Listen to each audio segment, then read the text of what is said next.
Hello and welcome to The Spice Must Roll, Shadows of Aquilla, episode 3. I think our 4th episode, but technically episode 3 since episode 0 was not live streamed. Welcome. This is our, I was going to say Shadows, but it's wrong. That's the name of it, Paul. This is our Wrath and Glory campaign using, which is the official Warhammer 40k RPG. And if you missed the other episodes and you're watching this like after the fact on YouTube or listening to this into the podcast, possibly, go back and, go through some of those other ones. And if you're here watching us live, just hang out and chill. And if this intrigues you, go back and listen to the other ones as well. Make sure that you're subscribed to us on YouTube, which is the Spice Must Roll, youtube.com/c/the Spice Must Roll. So good with that. Before I get into introductions, how are y'all feeling today? How's the cast feeling today? Good, sleepy, but good. Yeah. Good, well rested. Tired. Yeah. Sleep. It's a good day to die. Lots of coffee. So much coffee. It's always a good day to die. It's a sleepy but rested cast today. So I'm gonna mix things up a little bit. I'm gonna introduce the cast. I'm gonna start with Ferric. Ferric, who are you? Where can they find you? Or what do you do when you're not here with this crew? Where can they find you? And who do you play here in Shadows of Aquilla? My name is Ferric Veer. I am a variety streamer, sometimes on Twitch. Otherwise, you can find me in the chats of Astropub and Loken, lurking away sometimes. I sometimes stream Escape from Tarkov, Final Fantasy 14, Star Citizen, mostly Star Citizen. Usually on Thursday nights, Friday nights, around 8 p.m., 7 p.m. PST. I'm still working on a new schedule because my girlfriend just got a job. Or a new job. That's kind of changing things up. I play the Space Wolf, Wolfguard, Deathwatch veteran, Uthar Lohgrifson. Or Uthar Lohgrifson. Sorry.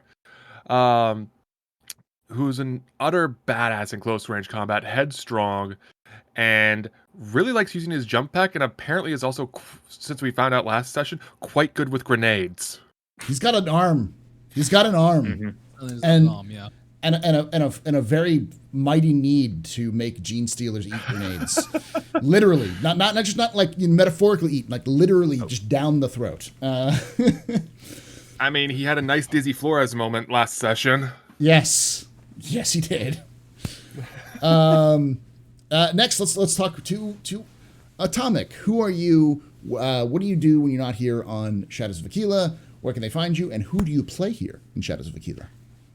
Hey everyone, I'm Atomic Zero. You can find me on the Twitters at ttv_Atomic Zero, as well on Twitch at twitch.tv/Atomic Zero. Mainly TTRPG content right now. I host my own game on Thursdays, which is a sci-fi 5e D&D game. I'm also on a show on Fridays on Roll for Chaos, which is an Aether and Steamwork game that we play with the actual creator of the system. Really fun game. Go check it out. On here, I am playing Omega X018, Megas Explorator of the Cult Mechanicus.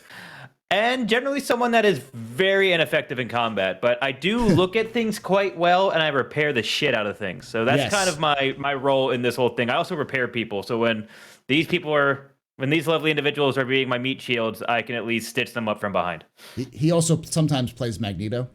He cosplays as a Magneto every so often. That was a really fun time. Out of here. Right. Whee! Next we've got Tyric.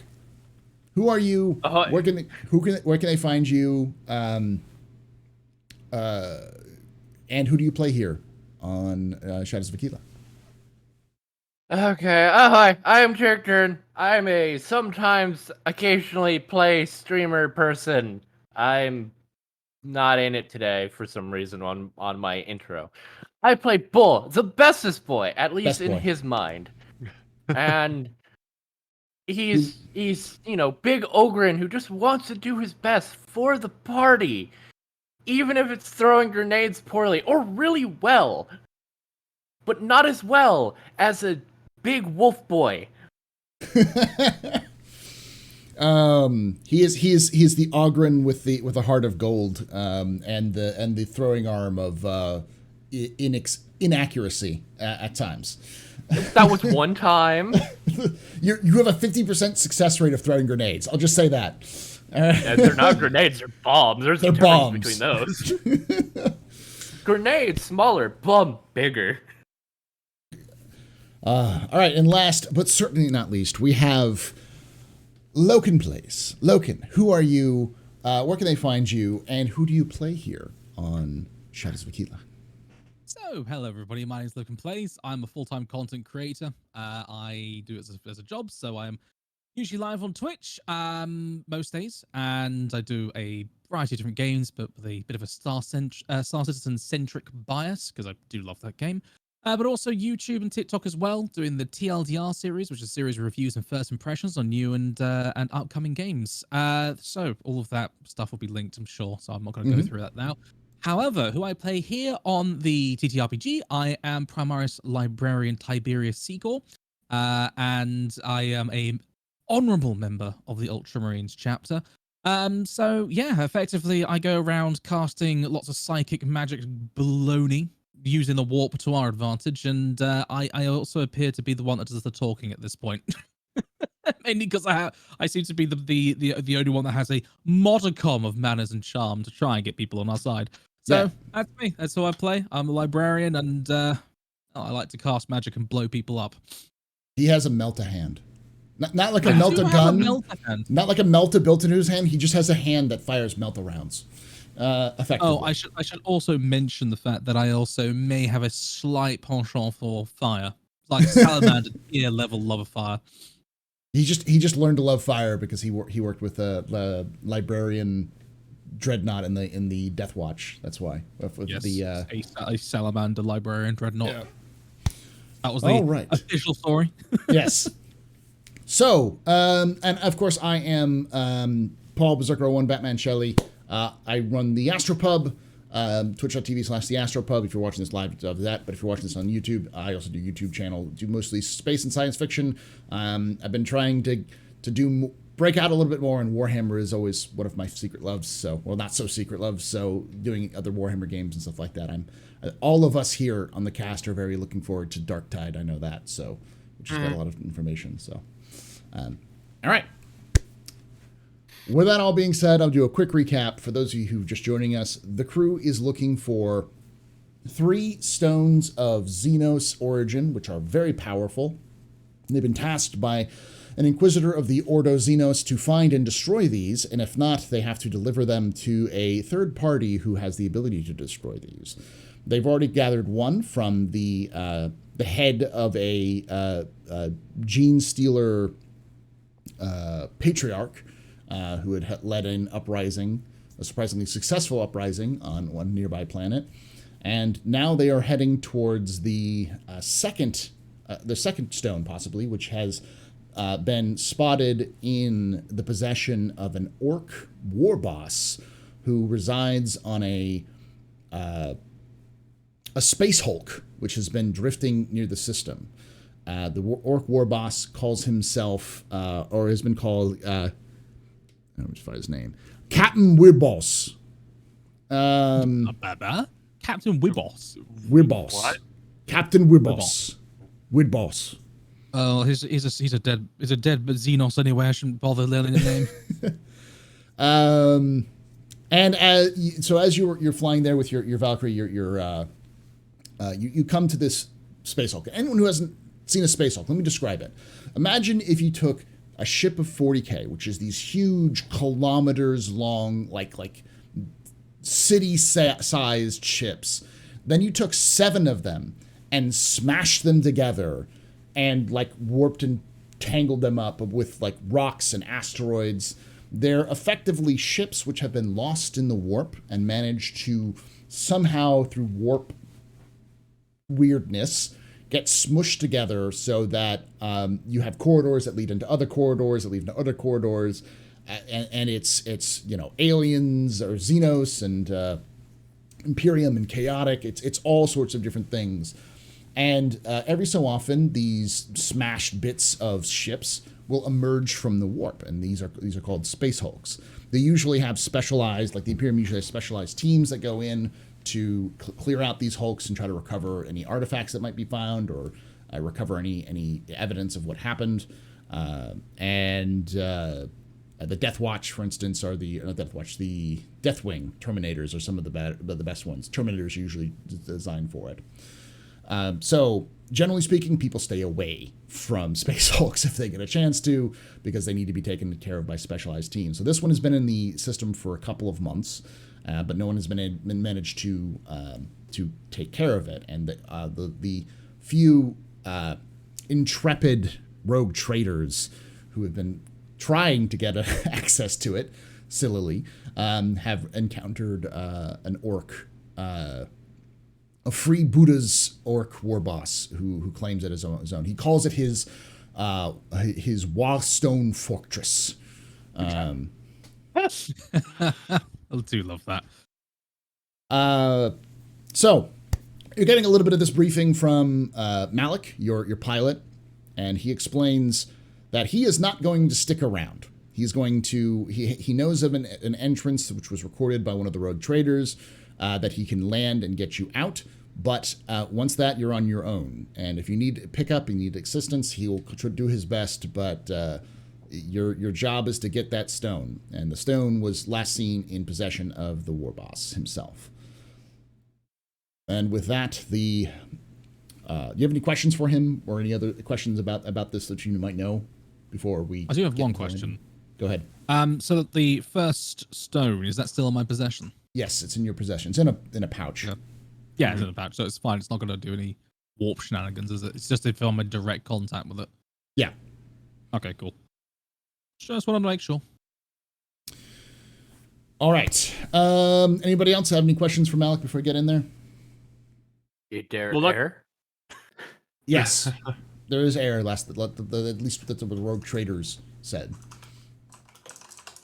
Out of character, just asking really quick. We did get a chance to restock our weapons and grenades, right? Yes, everything has been Okay. restocked. You also have all of your wounds and shock should be restored entirely, usually between sessions, and all of your wrath has been reset. So. Okay. Is it similar to the last place where it's kind of like all we know is that it's on the Hulk somewhere, right? There's no we don't really have any other type of reconnaissance or info or things like that, right? You do know the stone has been seen in the possession of the war boss, and the war boss is in this space Hulk, but you don't know really anything else about it. What you do know is that a rogue trader explored it, ran into a bunch of orcs, and at first was fearful, but then the orcs didn't kill them, took them to the boss, and the boss tried to negotiate a good trade and convinced the rogue trader to set up a shop in his fortress, and the rogue trader declined and got out before he could get his face smushed in. So that's Fair. Yeah. Sounds like for Buddhas. It certainly does. All about the teeth. All right. Well, as you start, your Valkyrie comes into an open airlock or an open hangar, and it looks like a hangar from some poor Imperial naval ship, which has long since disappeared. As the Valkyrie gets close, the hangar opens up. As he lands the Valkyrie, the doors close and wait for you to exit. And as the doors close, he turns around and says, "I didn't do that."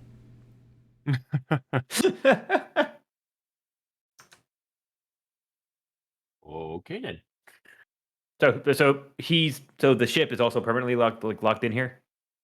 For now, yeah.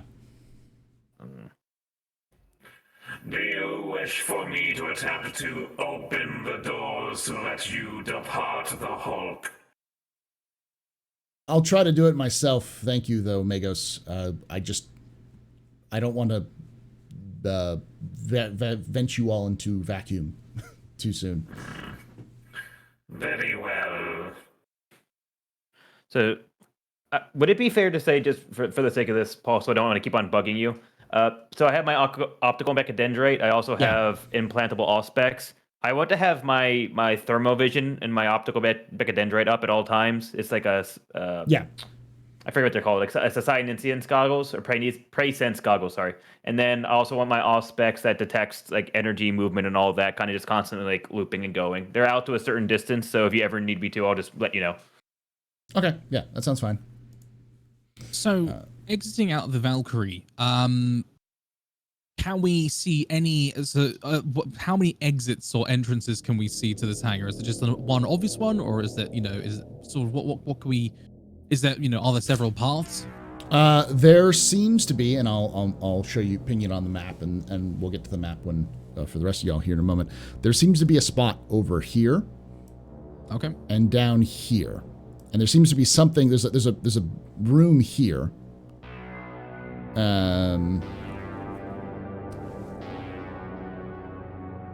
Is it possible to could I use my what the heck is it? My my mind impulse unit to see if is there active machine spirits, or is it kind of or is some of this are they wild spirits? Are they dormant? Are they still alive and kicking? I was just kind of trying to think if there's something that I can just sense that the state of this at least the section we're in. Give me a tech check of DN3. Okay, tech check. I just want to double check if I don't think I get any bonuses with it. I think I just can do it, yeah.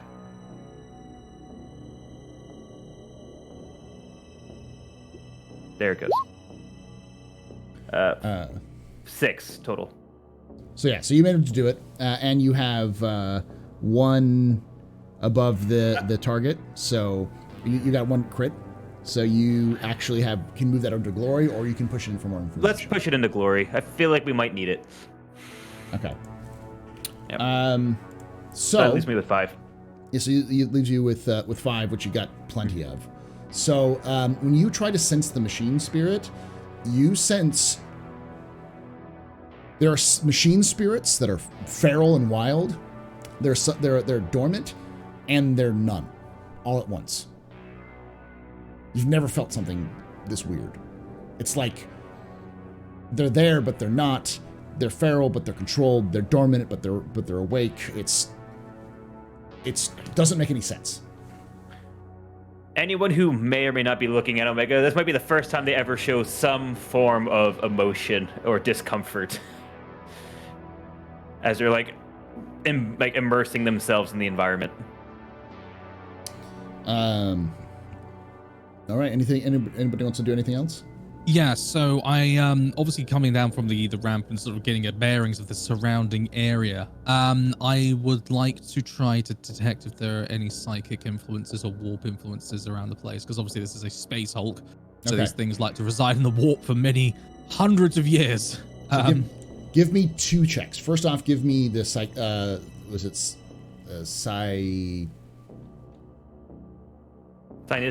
Psi-Nincience check, and then also give me a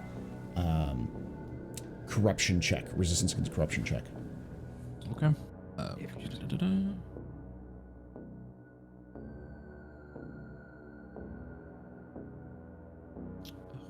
on. Sorry, ladies and gentlemen. That's a psychic mastery bit. So. There's a damage roll. What the blazes? So yeah, you should be able to see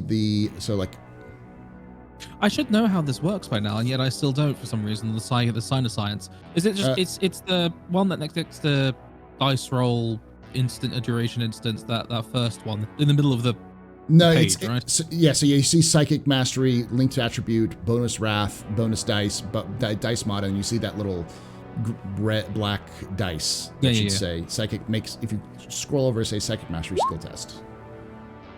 There we go. Sorry about that. Right. Where are you? So difficulty is 3. So D is 3. So you make it perfectly fine.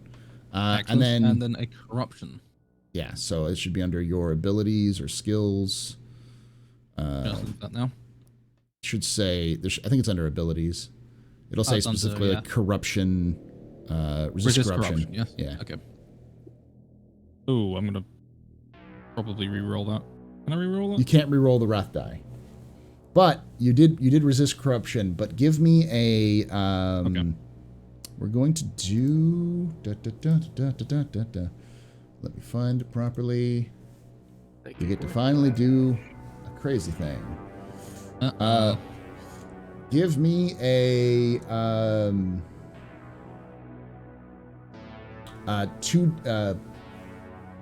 let's roll for this. Roll 2d6 for perils of the warp. 56. Perils. Psychic Backlash. A lurid pink of warp lightning strikes across you for 1d3 plus 2 shock. So you take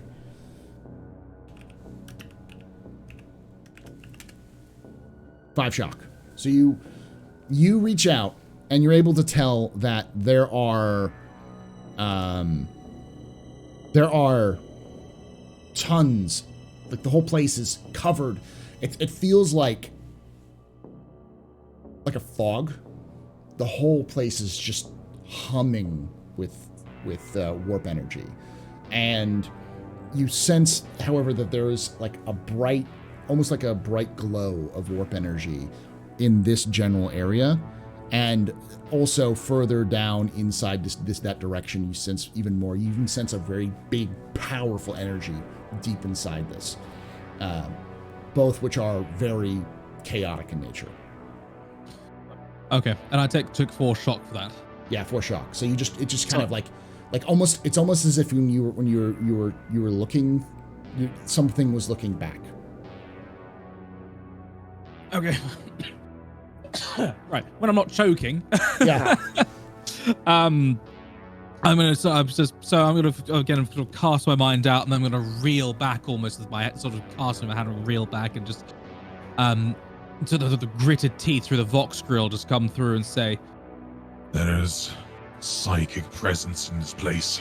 This entire vessel's damnable place is corrupted. We must tread carefully, brothers.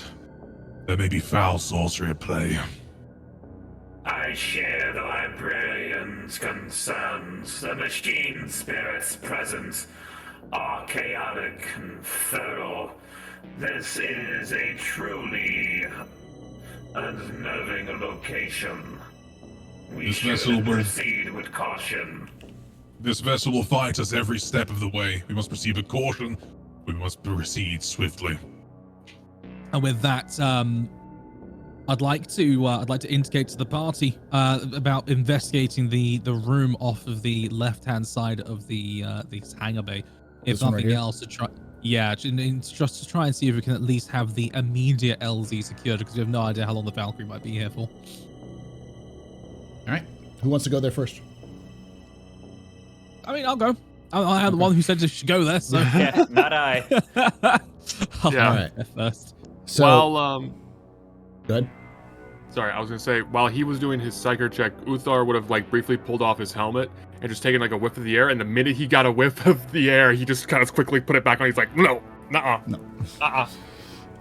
So inside, go ahead. The foul air just made him immediately reseal his helmet. I would not recommend taking your helmet off, brother. We have no idea if this place is fully airtight. So inside here it's empty. It looks like it used to be some sort of storage facility. You can see traces of promethium, but as you look at the promethium, it seems to move. It's like a pool, but then every so often, the pool will shift to the left, and then to the right, and then it'll evaporate, and then it'll come back again. Okay, that's not her. As Bull lights a cigar and is standing there, smells like a barracks. Well, unnerved by the strange physics-defying promethium, But ultimately not viewing it as a threat, I suggest that we should press forward. Now, party, which way shall we go? I'm gonna give the choice not just to myself. I'm just gonna lead us to one direction. I like your opinions. Which way shall we head? Let's see. Because Paul, you said there's 2 other doors right in this room. One like yeah, so here and there's- one like here. One Yeah. here. There's one here. One here, and then one It's over. like one down here and like here. Yeah. Right. Yeah, like Let there. me, and there. let me reveal a little bit more so you can. Uthar is gonna check out this one over here. He's gonna kind of just like, is it an open door or is there actually like an actual like physical door there? It's an open door. Okay, so he's just gonna kind of like quickly sweep in with his pistol. Just kind of check the corners, sweep Okay. in quickly, and just kind of take a quick examination of the room. So you see, boop, boop, boo. Gonna make the quick. That's what you see. You see, there's another hallway that leads back down this way, and it leads also into another. Do another quick reveal.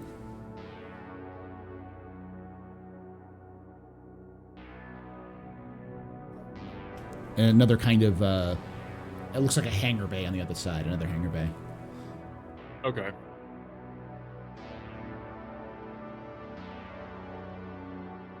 He'll kind of quickly chirp over the Vox. Could be another hangar on the other side, brothers. With that, I am going to suggest that we stick together and enter each of these particular rooms as carefully as humanly possible, as we have absolutely no idea what's going on and what's where. I'll assume that all of our communications have been over the Vox, so we've actually made very little noise so far, beyond obviously just the actual ship landing.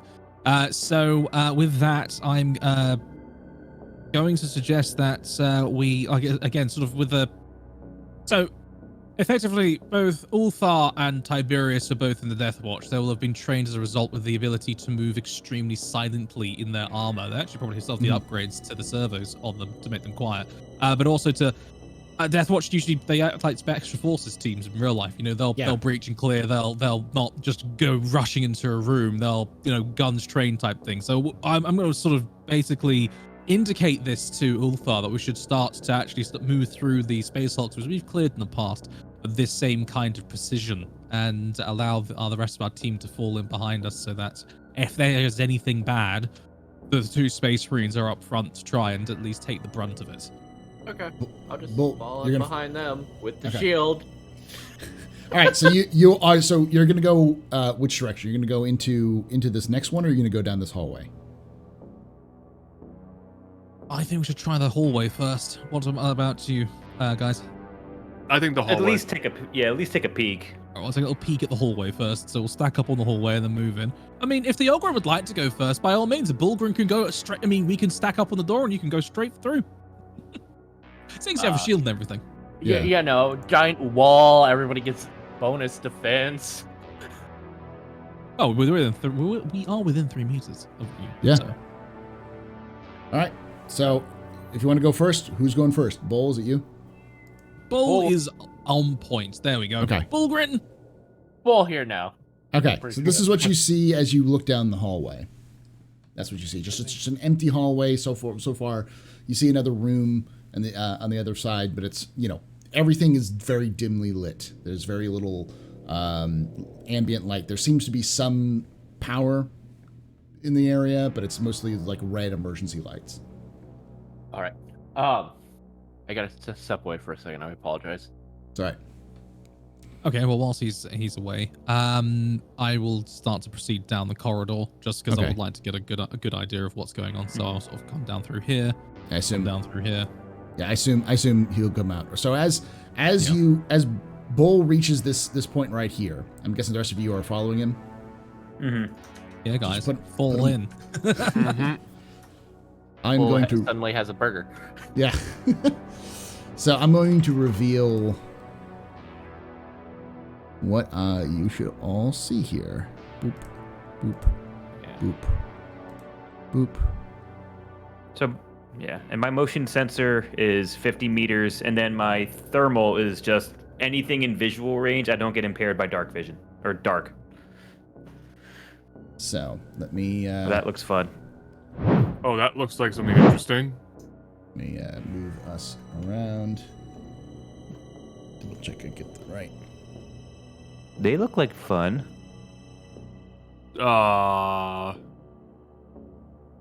Those look like demons. So No, there's no demons in 40k. as you pop around the corner, you see these pink-skinned, many-armed, drooling creatures seem to like step from the walls and kind of look at you with like confusion, but also with glee. It's like they're happy that you're there, but they're confused to see you there. And with that, we're going to start because they're going to sneer at you with menacing intent. Who wants to go first? I say Bull Bull. Bull's in the lead. Yeah. As the Bull's in bull the brings lead. up front. Bull, what do you do? Bull swings at closest one. Step close and go. Smash. Give me a melee attack.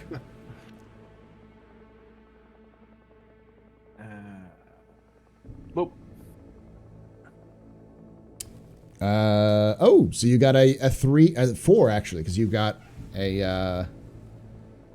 So yeah, you got 2 plus 1, so 3 plus 1, 4, so 4. Yeah, 4 total successes.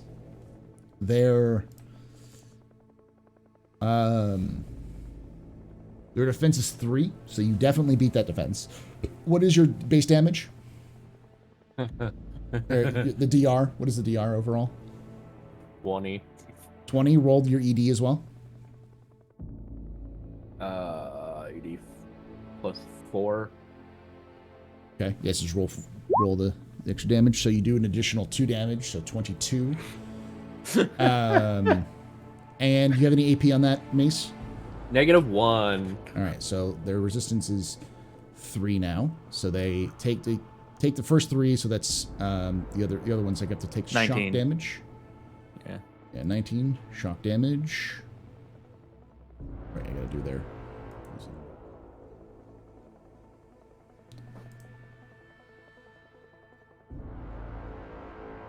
Bull jumps and sees it and automatically swings big stick smashing thing. Having some roll 20 issues. That down. Issues with roll 20? Never. Issues with roll 20? No. It's a perfect piece of software or website, not software.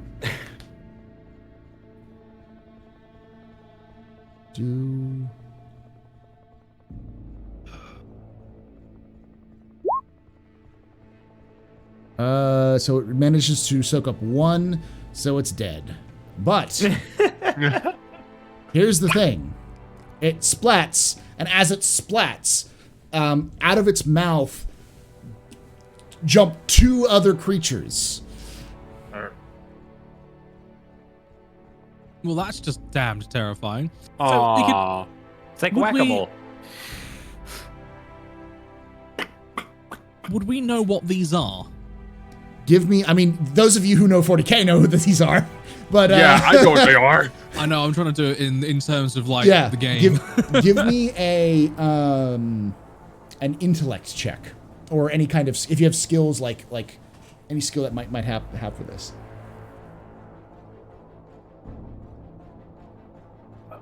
I'll do an intellect, as it seems to be my Would it my be better ones. like scholar?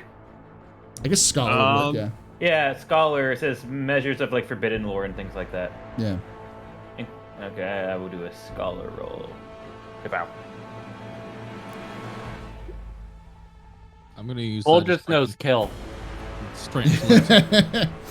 That's I'll do 8. scholar as well. All right, so that's 2, 8, and 2. So I would say this isn't too difficult for y'all. These are Zeech-like creatures known as pink horrors. And so you know these are pink horrors. Don't love these forces of siege. They're my favorite things because they're like creepy little slime creatures almost. They just every time you hit them, they just keep multiplying. Freaking awful things. They're horrible. I hate them. Yes. But they're so good. On the table, they're annoying as hell. Yes. Mm-hmm. They're only the only thing I like better than them is Nurglings because Nurglings are sassy little creatures and you gotta love them. I love Nurglings. I've been feeling very Zinchi today, so there we go. That is Bull's turn. It is now their turn. The two that just got splatted into from 1 into 2 are going to swipe back at Bull. Well, one is. All right, so he's going to attack. Ooh. Ow. With a 11. Does that hit you? With a That beats crit, your though. defense? Oh, it's at a crit. Oof. Well, my defense is 5 unless my shield counts for cover. Because you can't run with it, I assume it does count for cover. It's a total of 10. Then if my shield it counts as cover, then my defense should be 9. Yeah. Yeah, it's a total of 10 with a crit. Yeah. 11 with the crit because it crit counts as 2. Cool. Gonna go through resistance. Yeah, you're right. You're right. Possibly because he got a crit. So I'm gonna look through traumatic injuries. Yeah, there's the crit table. Yeah, it's in the chat.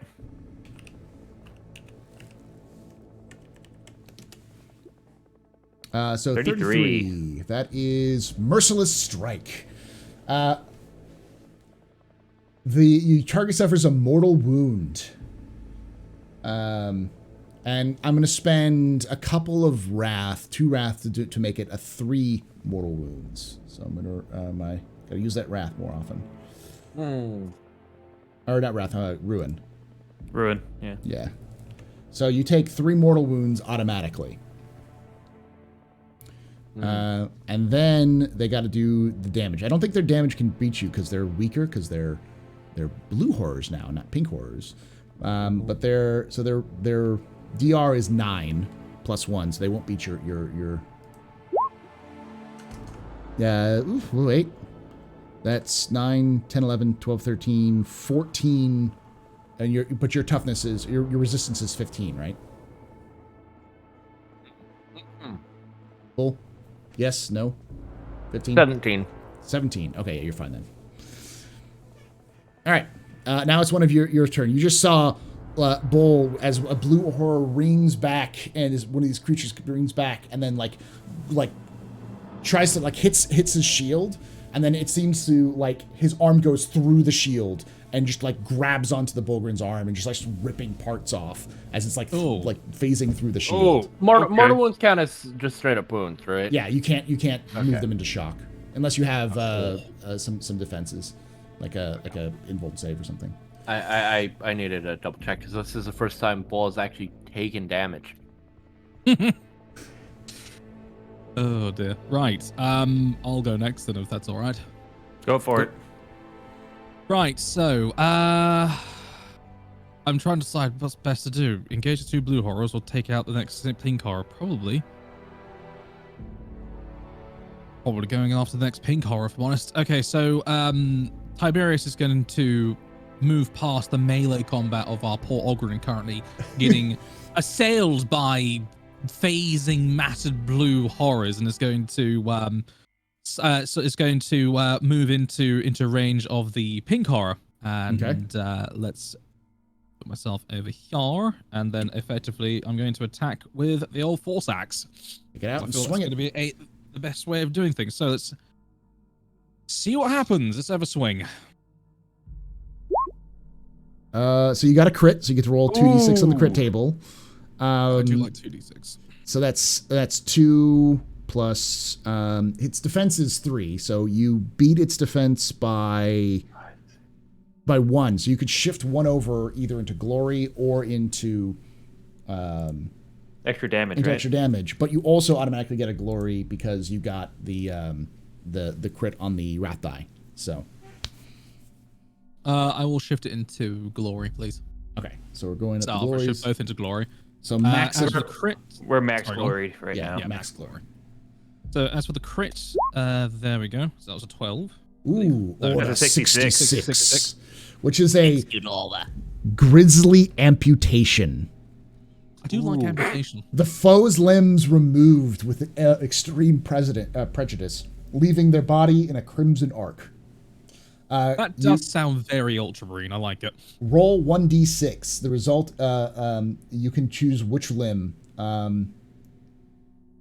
Suffers one mortal wound and the limb is destroyed. Roll 1d6. On an even result, the player may choose the limb. Odd result, the GM does. Okay, so roll 1d6. 1. Okay. So you get to choose. I get to choose. Can I take its head off? Yes. I'm going to slice its head off.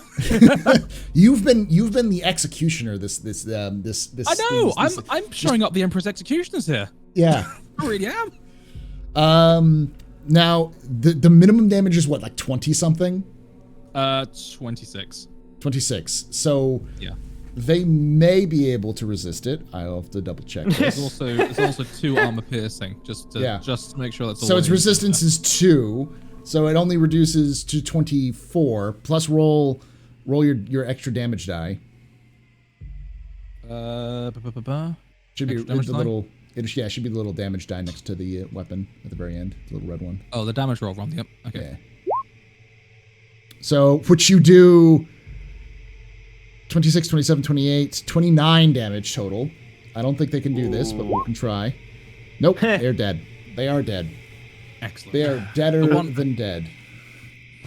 So in typical Tiberius fashion, it makes a sort of a jog, a sort of a run over to the pink horror, and immediately in just one scything arc just brings down the axe on the neck stem of whatever this pink horror has, and removes its head from its body.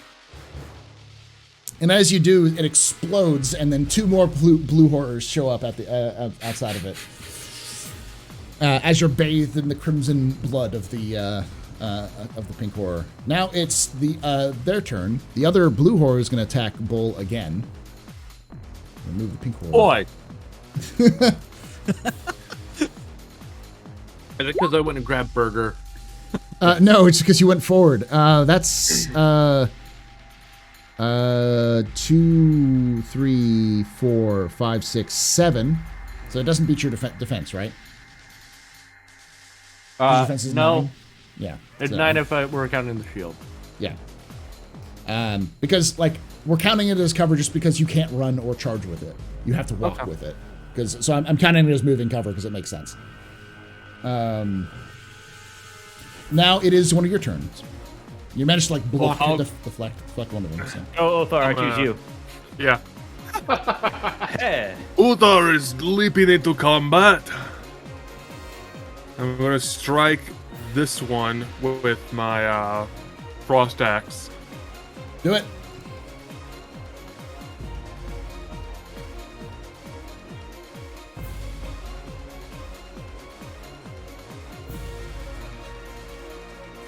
If roll 20 would cooperate, there we go.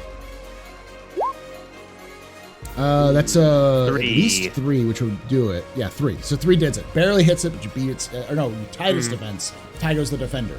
So you can choose to use a wrath to reroll one of those rolls if you want to.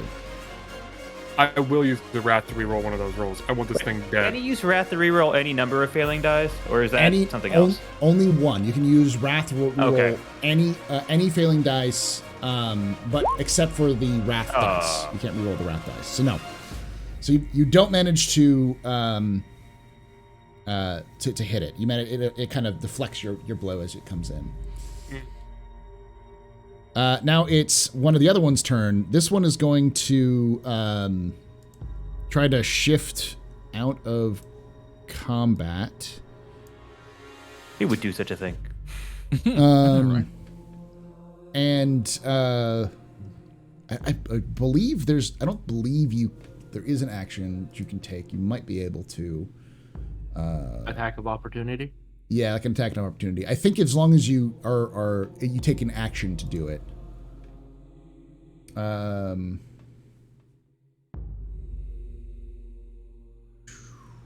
movement, standard movement, green cover, health and awareness.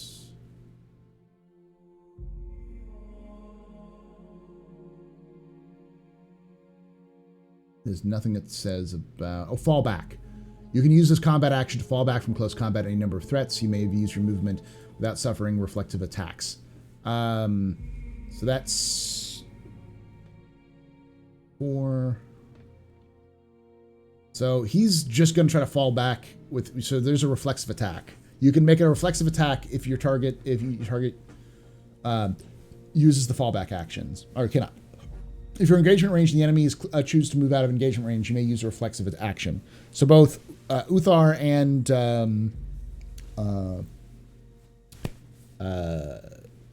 Tiberius, you can use your reflexive actions if you want to attack. Cool. I would absolutely like to attack. I will 100% do that. Both of you. So how would we go about that then? Would it just be roll a roll regular attack with your force axe? Okay, roll regular attack with my force axe. Ooh, that's a 1, 2, 4, 5, 6, 7, 8. You hit definitely. He's gonna die, but Uthar, do you want to attack? You said you want to attack as well. Yes. Roll another attack. Ooh. So we just had to get warmed up. It tries to turn around and run, and as it runs, both of your axes just like out of reflex, just kind of turn and just go, and like you cut it into 2 pieces as it flies apart.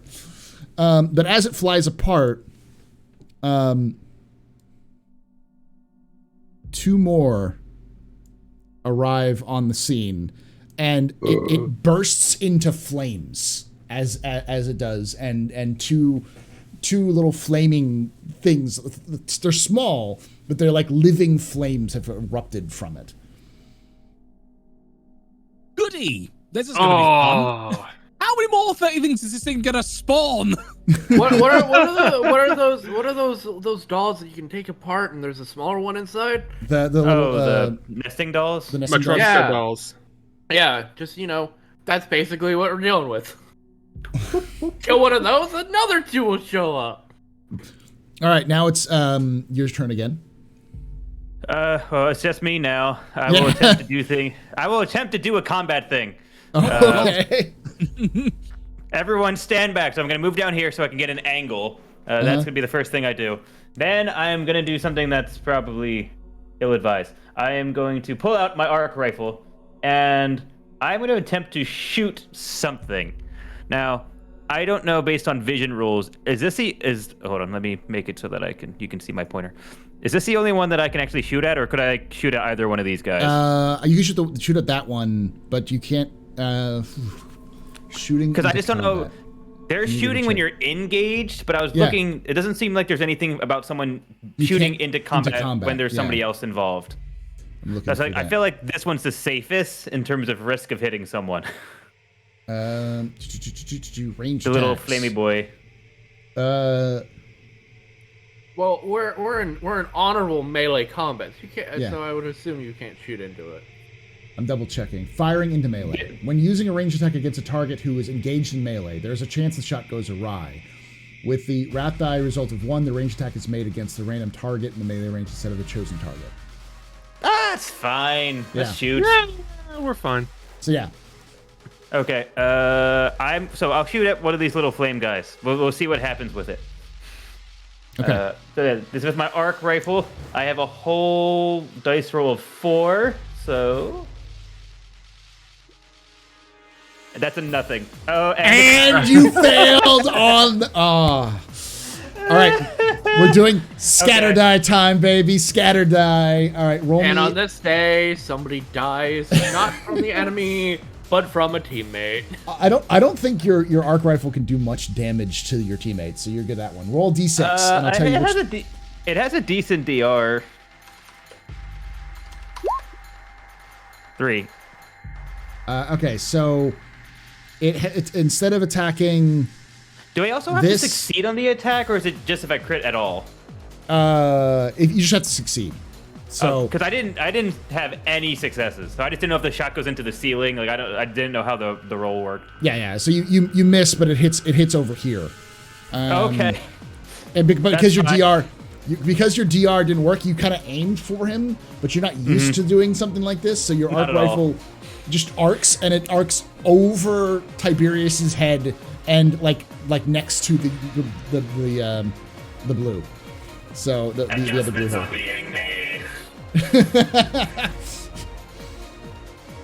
All right. Calibrating.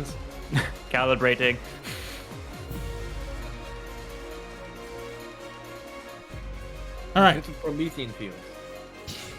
So now it's the remaining embers or brimstones and the blue horror. The other blue horror. The blue horror is going to go after Tiberius. With its, I think that hits. Yeah, 2, 4, 6, 7, 8, 9 to your against your defense. Your defense is like 4, right? Oh, defense is 3. Okay, yeah. So it hits you, but your resistance is ridiculous. It does a total of. That's not what I wanted. There we go. 1 additional damage. So it does a total of 10 damage, and your resistance is like 15. It's 12. Hang on, it's 12 resistance, and my armor value is 6. So. Yeah. So yeah, the resistance it adds your armor value to it. So. Oh, okay. Yeah. So 12 then. Yeah. So you're fine. It doesn't break your armor, but it just definitely slaps at your armor, trying to get slaps through. my armor, and the ceramite holds, and I hear a screech of claws against it. Yeah. You hear a screech of claws, and it doesn't. It's not like a claw that attacks you. It's like a claw that is like, as it comes towards you, it's like 7 claws, all scratching in different directions as it scratches on your armor. All right. Next is the brimstones. And they will.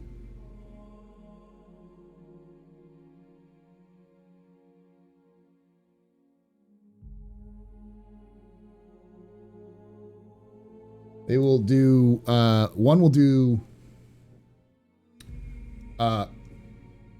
consecrating flames.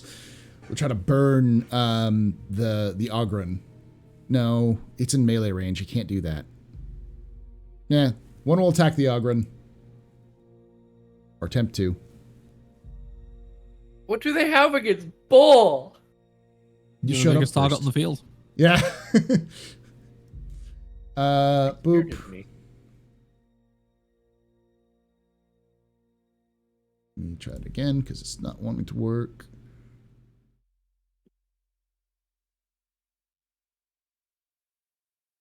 All right.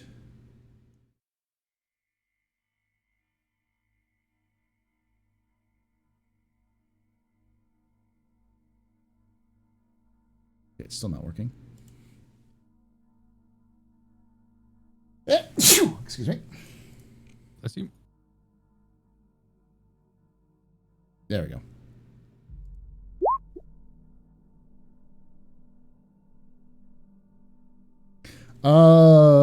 Does Oh wow! oh 6, geez 7, 8, 9, 10. Yeah, Plus another 11. 11. So 11 beats your defense, right? Yep.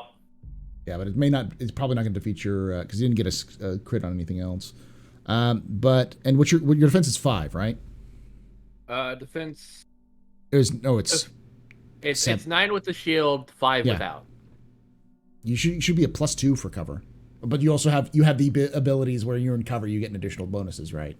It's +4 because of the Gravedigger sub trait. Yeah. Yeah.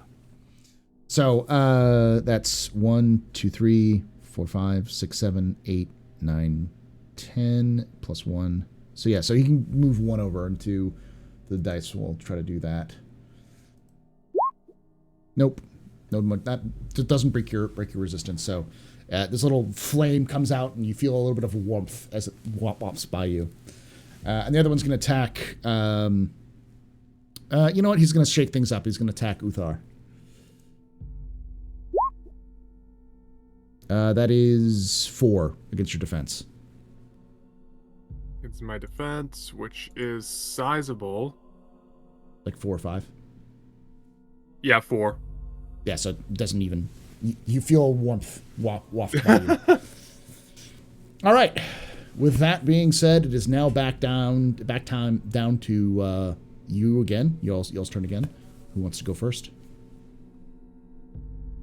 I'll go first. I'll swing again. Are you swinging at the blue or the flame? I'm swinging at the blue. Go for it.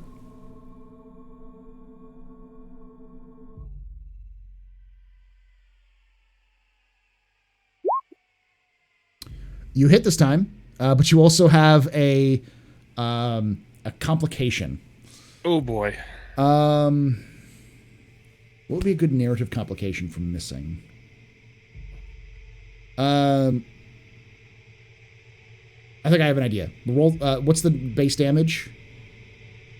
Base DR is 5. For your axe? What's Yeah, your for the DR? frost axe. What's the DR overall? 11. 11. So 11. Roll me your additional damage.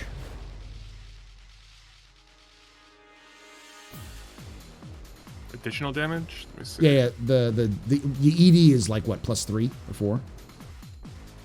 Yeah, +5. Yeah. So roll that damage table for the ED, because that's the additional damage or extended damage, or whatever it is.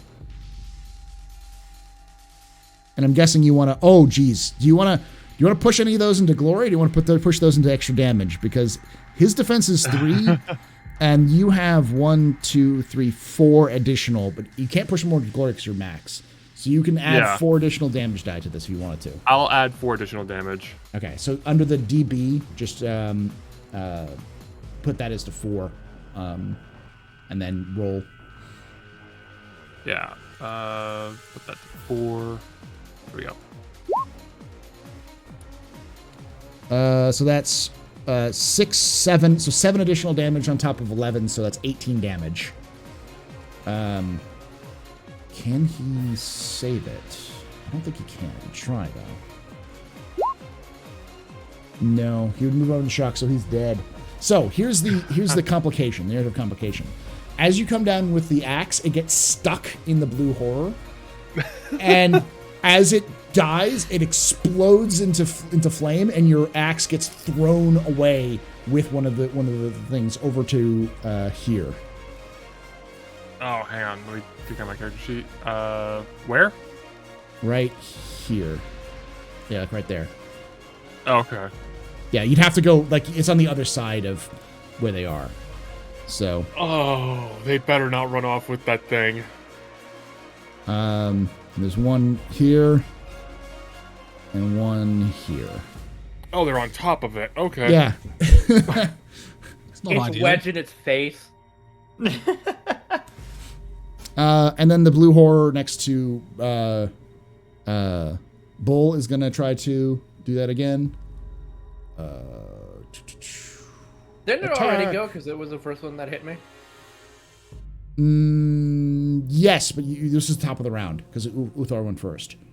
Oh, okay. I didn't know it was Yeah. top of the round. I had space. It might actually hit you. It's 1, 2, 3, 4, 5, 6. 6. That doesn't beat your defense, does it? No. Ew. All right. So nope. Now it is one of your turns. Hold on, next. Right. I have 2 options here. Now, I would like to use one of my psychic powers that can target multiple things at the same time.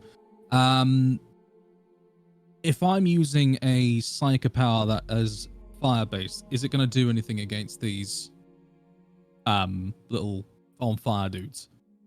You think you might. Okay. should. Well, then in that case, I shall use spontaneous combustion. And I'd like to this thing have Sledge of the Power can target multiple individuals, so it can apparently. So how do I target multiple individuals then? How does that work? So basically, you have to beat all of their defenses to do it. Then the damage is the same. And my Camera froze. Hold on.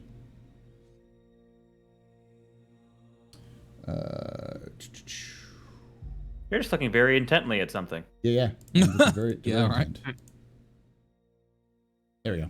There it is. So yeah. So you basically get to target any of those that are in range, if it's an area, and you can also choose to multi-attack. So you can attack multiple. You can choose multiple targets if you want to. Okay. Well, everything is currently in range. Okay. And I would like to multi-attack, yeah, because I want to try and get some of these off the field because they're just everywhere. They're freaking everywhere right now. Mm-hmm. So that also is done. What's the DN for your? Is it target or is it a specific DN that you have to make? It'll say it in the power. The DM. DN, yeah, it'll be next to DN, the difficulty number. Oh, defense. Sorry. Defense. Okay, so yeah, so just roll the psychic mastery test, and then you have to beat their defense. And the defense is all 3. So. Yep, you beat it. 5, 6, 2, 7. 4, 5, 6, 7. Yeah, 7 defense. Now roll me whatever the damage is. Okay, it does 12. It does 12 damage plus 1 ED, and it might plus 1 ED. Set targets of plus 1 ED, and it might set targets of fire apparently. Okay, so roll the ED because you might need that. I think they're already on fire. Well, I can do the ED as a part of the damage roll because I'll just have it as ED plus 1 on that. It automatically calculates in the ED if it's by the power. So if it says by the power, it doesn't say ED. If it doesn't, then just do ED plus 1.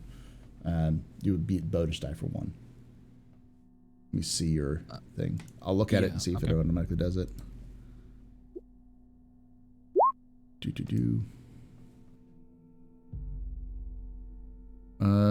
didn't roll anything. So that said that it didn't have any. Yeah. So which one is this? Spontaneous combustion? Is that the one you're using? Yeah. So put a ED plus. It should have an ED plus 1. That little red die. Yep. Done. No. So no additional damage, but you do 12 damage to all of them. Their resistance is. Can I re-roll that or? The damage. Oh yeah, you can spend a wrath and re-roll it. I'd like to spend a wrath and re-roll the damage, please. So that brings me down to 5, I think. Yep. And just try again. There we go. That's a bit better. Oop, nope, not 2. 5. There we go. All right. Yeah, and that's 2 additional damage. So. Excellent. So you get 14 damage. The resistance is 4. So they negate 4 damage. So, and that was, said 12, so 14. So that's 10 damage total. Let's see if they give determination. 1 manages to reduce it by 3. So it takes 3 shock. And then the other one it was 10 damage to 3, so 7? Yeah, 7.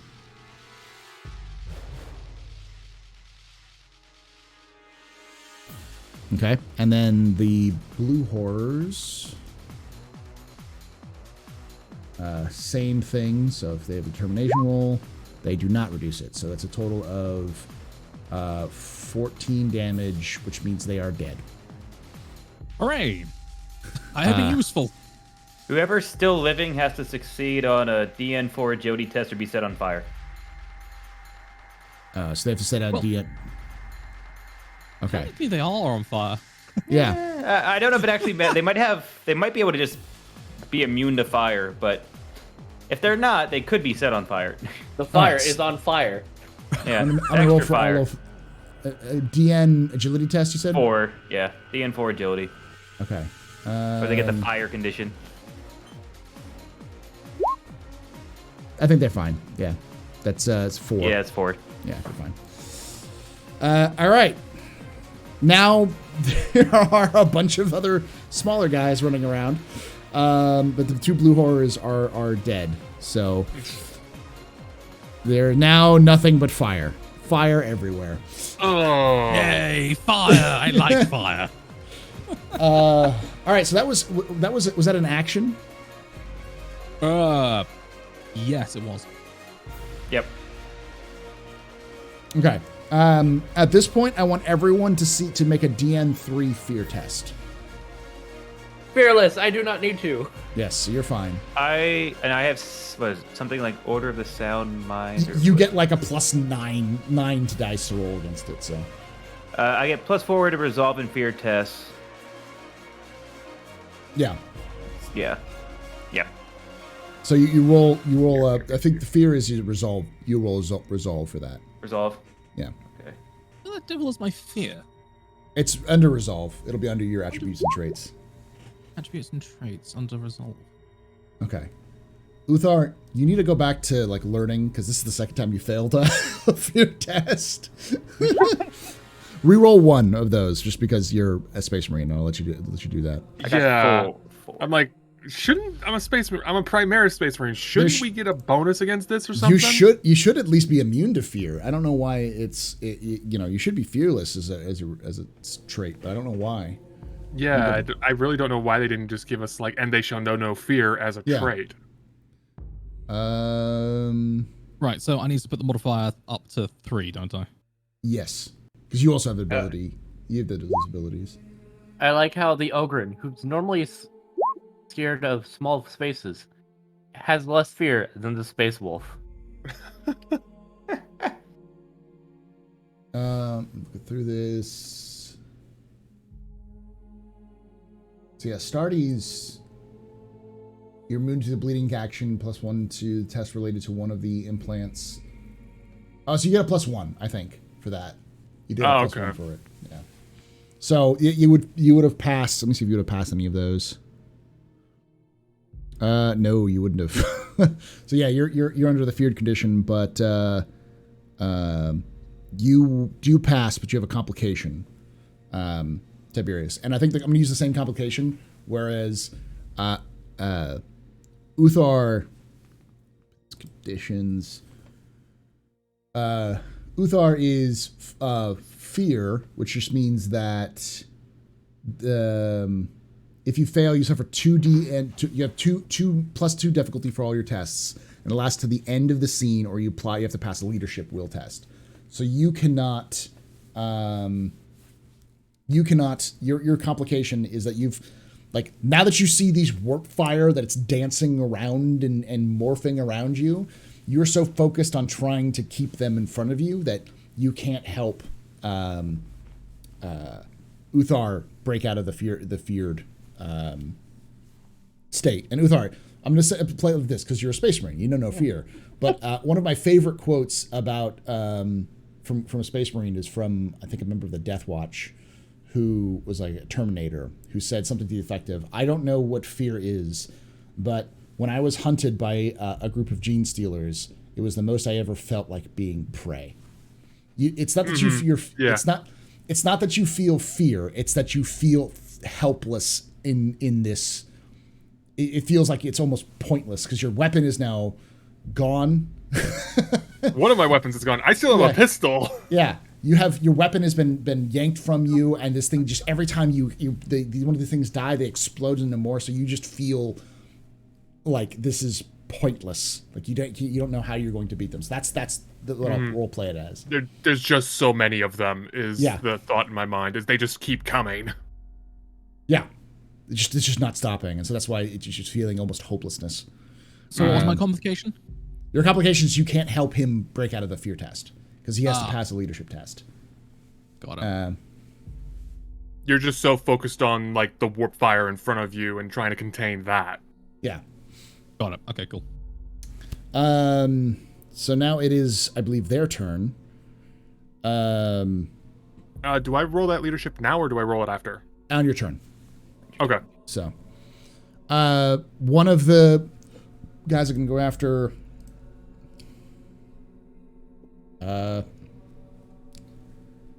After you, Bull, the one that just was created. Oh yeah. Oh, he's gonna do it. He beats your defense for sure. And then, now 10 damage doesn't break it. So they manage. What's happening is they're constantly beating your shield away from you, but then they aren't able to get beyond the shield. They're beating the shield away from you. They just kind of pull it back. is what's happening. So they're beating your defense without quite getting your damage. So, okay, now it's one of your turns. So I think I'm the only one left. Bull hasn't done a thing. Okay, Bull hasn't go done Bull. this yet. Bull would Bull, like do to. things. The one, whichever one just hit Bull, would like This to one. be smashed now. Okay, smash it. Smash. No. Oh, you rolled 0 dice. Try it again. I did. Yeah, it says you rolled 0 dice. The fuck? Game. But it showed you that you hit anyways.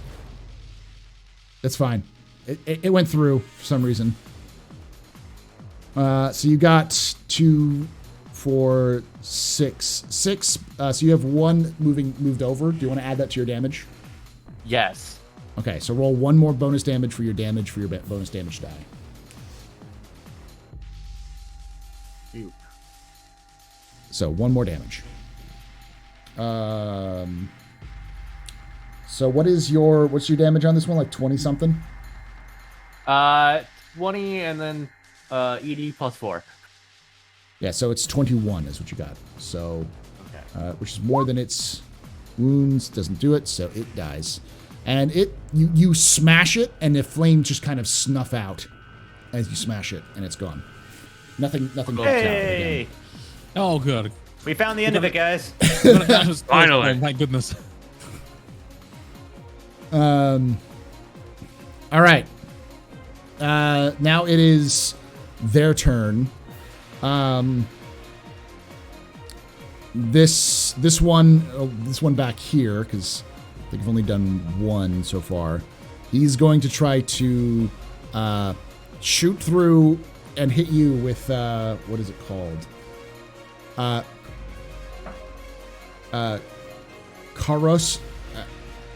Corrosting flames. So this is just like flames pull out of his hand towards you. Does nothing though. Does literally nothing. So yeah. And then the other one, then that's your turn up there. Yep, it's my turn. Yeah. Hold still. And so I'm going to take, since I don't move, I'll take the aim. And I forgot to do this the last time. Since they're in short range of my weapon, it's a +1 on the die. So I have Yes. 6 instead of 4. So try it again. I'm still trying to shoot the same one in the front. Okay, For- you hit, but you also have a I complication. did a thing. So- So it's minus 2 AP, and I don't.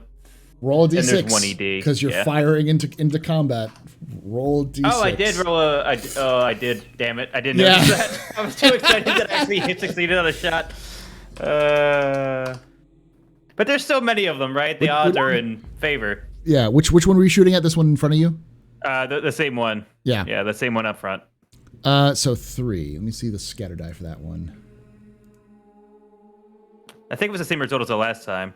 Yeah, I think that's the same, right? Here, I'm just double checking. Yeah, so it's coming this way, so it's 4, 3. So this one right here.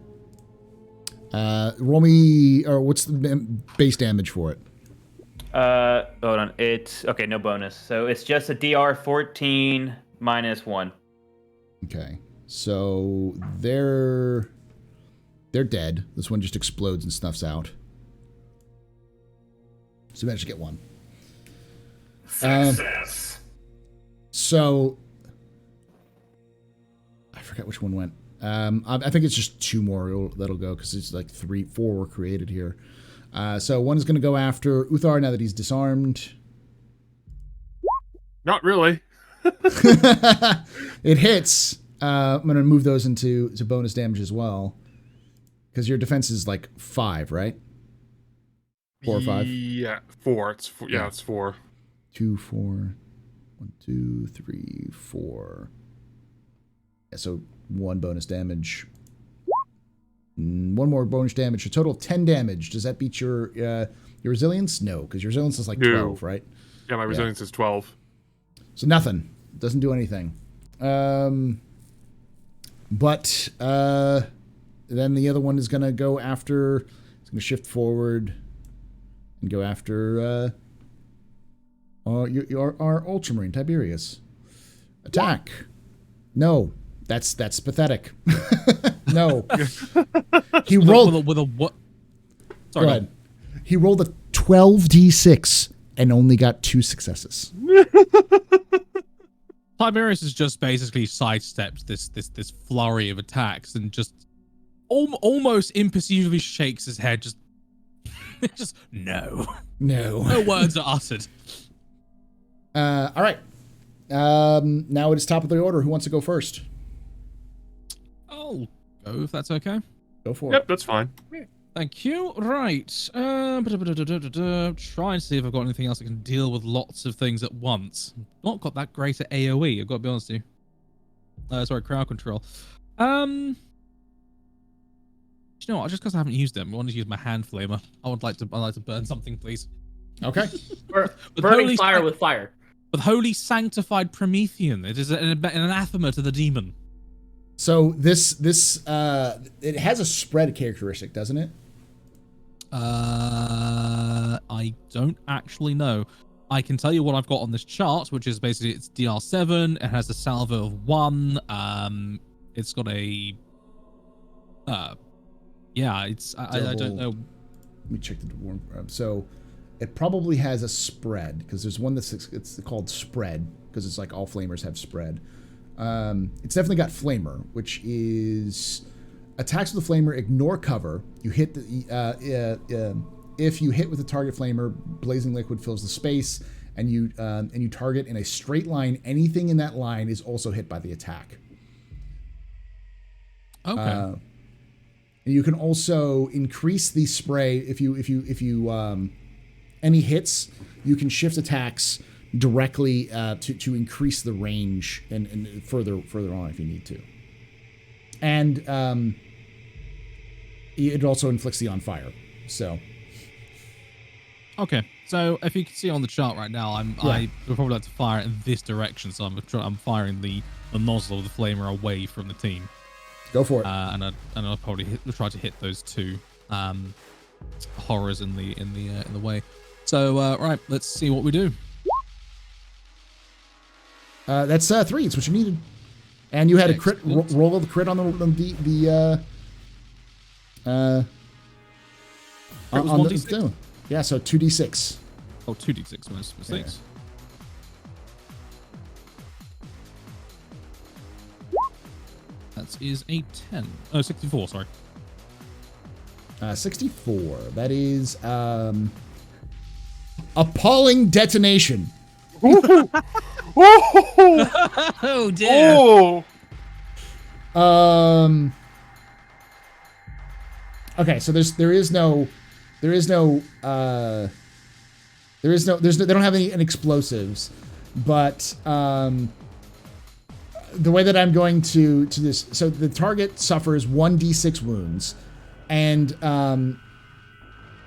if you put a glory, for every point of glory, you can have the following effects. A critical hit affects an additional target within 10 meters, or all targets suffer a +1 wound. So you can spend a glory and have it affect another target within 10 meters of it, or you can spend a glory and increase everything to 1 wound. So from 1d6 to 1d6 +1. How many glory do we have? 6. 6. Yeah, we're maxed out, so... And you just got a glory from that roll because you got a crit. I'd like to I would say spend it. Yeah, I'd like to spend 4 glory and hit every single other target in the area. Okay, yeah, do it. So I'll Go spend for it it. down to 3 because you actually had 3. So roll 1d6 and then roll and then tell me what the damage is. You roll 1d6 permanently and then also roll the damage additional. So you get, this is just additional damage, and I'll explain what happens. So there's a 1d6. Okay, so you get 1 and then roll I'd like to the roll it. I'd like to re-roll that, please. Go ahead, reroll one of them. Okay, Okay, spend a wrath and wrath point and do that. That's better. And then yeah, so 2. So it's Oh yeah, you rolled the whole thing, right? Yes, it's 3 damage. Yeah. So- And then roll the actual damage. So nothing there. But you have 3 damage plus, what's your DR for that? 7. 7, so 10 damage. And you hit every one of them. They could potentially soak up this. Possibly. Maybe. Probably not. But we can give it a shot. Good old college try. Nope, they're dead. They all... So here's what happens. There is some promethium that was left on the ground. And as you burn through it, the promethium ignites and spreads. It was like maybe like in a small promethium tank that was nearby. You hit it, and the promethium explodes, and then that fire spreads further into all of them, and they all just kind of burn to ashes as you hit them. So they are now all gone. Just with a, you can't see the face of Tiberius as it's behind his helmet, but sort of just a grim look of satisfaction is behind that mask as he kind of gunslinger twirls the flamer, puts it back in the holster, gunslinger style, and just basically says words to the effect of, Back to the warp with you, demon scum. You have been banished this day. And with that, you still have more exploration to do. So Did the axe survive the explosion? yes, yes. It should have. It's now boom, like it went flying. It's now very very clean. Like it's been carterized, or it's been flame cleaned, you know. Cleansed. I'll wander over to the axe, pick it up, and sort of just spin it around half, pointed at the at Uthar before basically just saying, Try to keep your hand on this next time, brother. You do need it in combat. Thank you, brother. I'm And afraid he just both quietly got a little takes it. singed. He quietly takes it, just kind of brushes it off, puts it back on his belt. And I did double check it. Uthar actually has a combat knife he can fall back on too. "Oh, then you would have been completely defenseless." All Yeah, right. he wouldn't be completely defenseless. He also, I mean, he still could have pistol whipped the flamers. Yeah. Just like the idea of you pistol whipping things. All right. Right. So continue to explore. Are you going to continue down this passageway? Well, we have 2 choices. Well, we can either go this way, or we can go down this way. So you either We can go also into go back up. the hangar, or well, there's nothing. There's nothing over here. Sorry, over where? Sorry, I'm trying to reveal it for you. Oh, no problem. Yeah, because we could also go up in here, or we could keep going down. My vote would be this going way. deeper down this way. Yeah, because you saw when you looked in that direction, this direction, you saw it looked like kind of another hangar. Okay. Well, then I suggest that we proceed forward down the corridor we're going down anyway, so down this way. And I would also suggest that our Bulgrin takes point again, since he does love the shield so much. Okay, we'll go stand here now. Okay. Yeah. So as you go down, I'm going to reveal more that you see.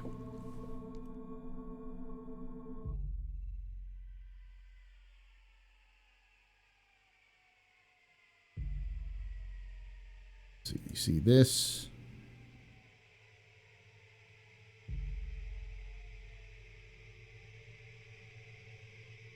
Oh, I don't know why it's not. Oh wait, I know what's going on. I'm drawing something instead of... Oh no. There we go. Revealing it. I was wondering what that blue line was. I It's thought me it was trying- force field or something. It's just chaos manifesting. Yes. Oh, goody! Just chaos manifesting. That's Only fantastic. chaos. Only chaos. I mean, I am Cast with chaos. the chaos. I am chaos. A little you know, soupçon of This is chaos, true. you know. Just like boop, boop, boop. boop, boop, bam. There. That's what you see. Ah, yes, Yeah, a that's hallway. unnerving. Full of doorways. Goody. Oh boy. We're gonna do I the feel like- Scooby-Doo thing, right? It's like... and then- Yeah. So, Bull will walk up to here. with the Okay. party You walk up to behind. there, and if you peek in through the way, I'll show you what you see. Bull will look to the left doorway. Left doorway. Yeah. Yes. The one that you're in front of. Yes.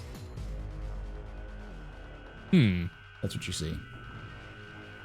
Big empty room. Yeah. You don't see any movement or anything else like that. Okay, so all spec scans coming across clean, so... Yeah. Bull will look to the right now. Yep, and again, we're just sort of hiding behind Bull. Sorry, not hiding behind, sorry, we're just letting him take point. There's no hiding here. We're all very... I hide. I fully hide. Okay. Okay, the Magos is hiding. Yeah. So, because you have the 50, you can see things within 50 meters with that Auspex view. Yes. You know that there is something over here. I don't know if you can scroll out. In a ping, you can see that. Oh, we have a ping. We have a contact ping. Yeah. That is There's up. something over there. Where'd my map go? Can you do it one more time? Sorry. Oh, there. Okay. Yeah. That direction. My Auspex has detected movement to the east of us, approximately 50 meters in a straight line. Let me proceed with caution, 50 meters east. Okay, and then you also, I'm checking the 50 meters. You also Quite see range. movement here. You want to scroll out? I can ping it again. There. There. There. There. And there. Oh, goody. I can't help but feeling like I've just got like the aliens tracker just going. Yeah. Yeah, no, and I was Yeah. getting that Yeah. same fucking vibe. There's a pause, and then it's just...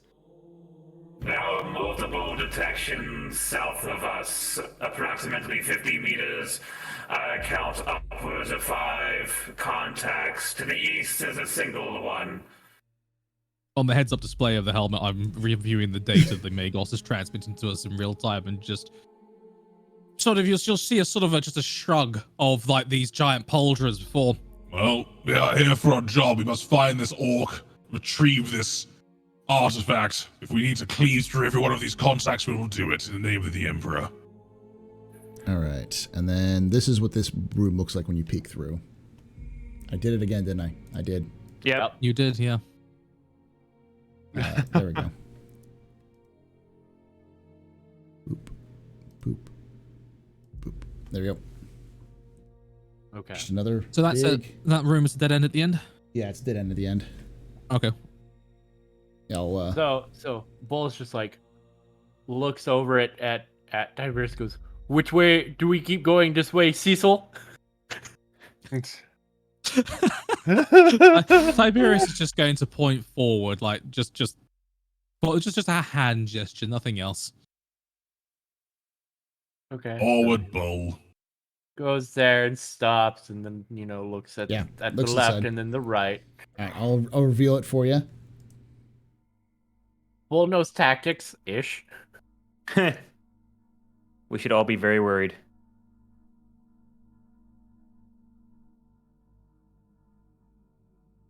You know enough to not walk into a hallway just straight past. So you just see a long hallway, and then you see some sort of turn here, and then on the other side, Hallway. the other side, you see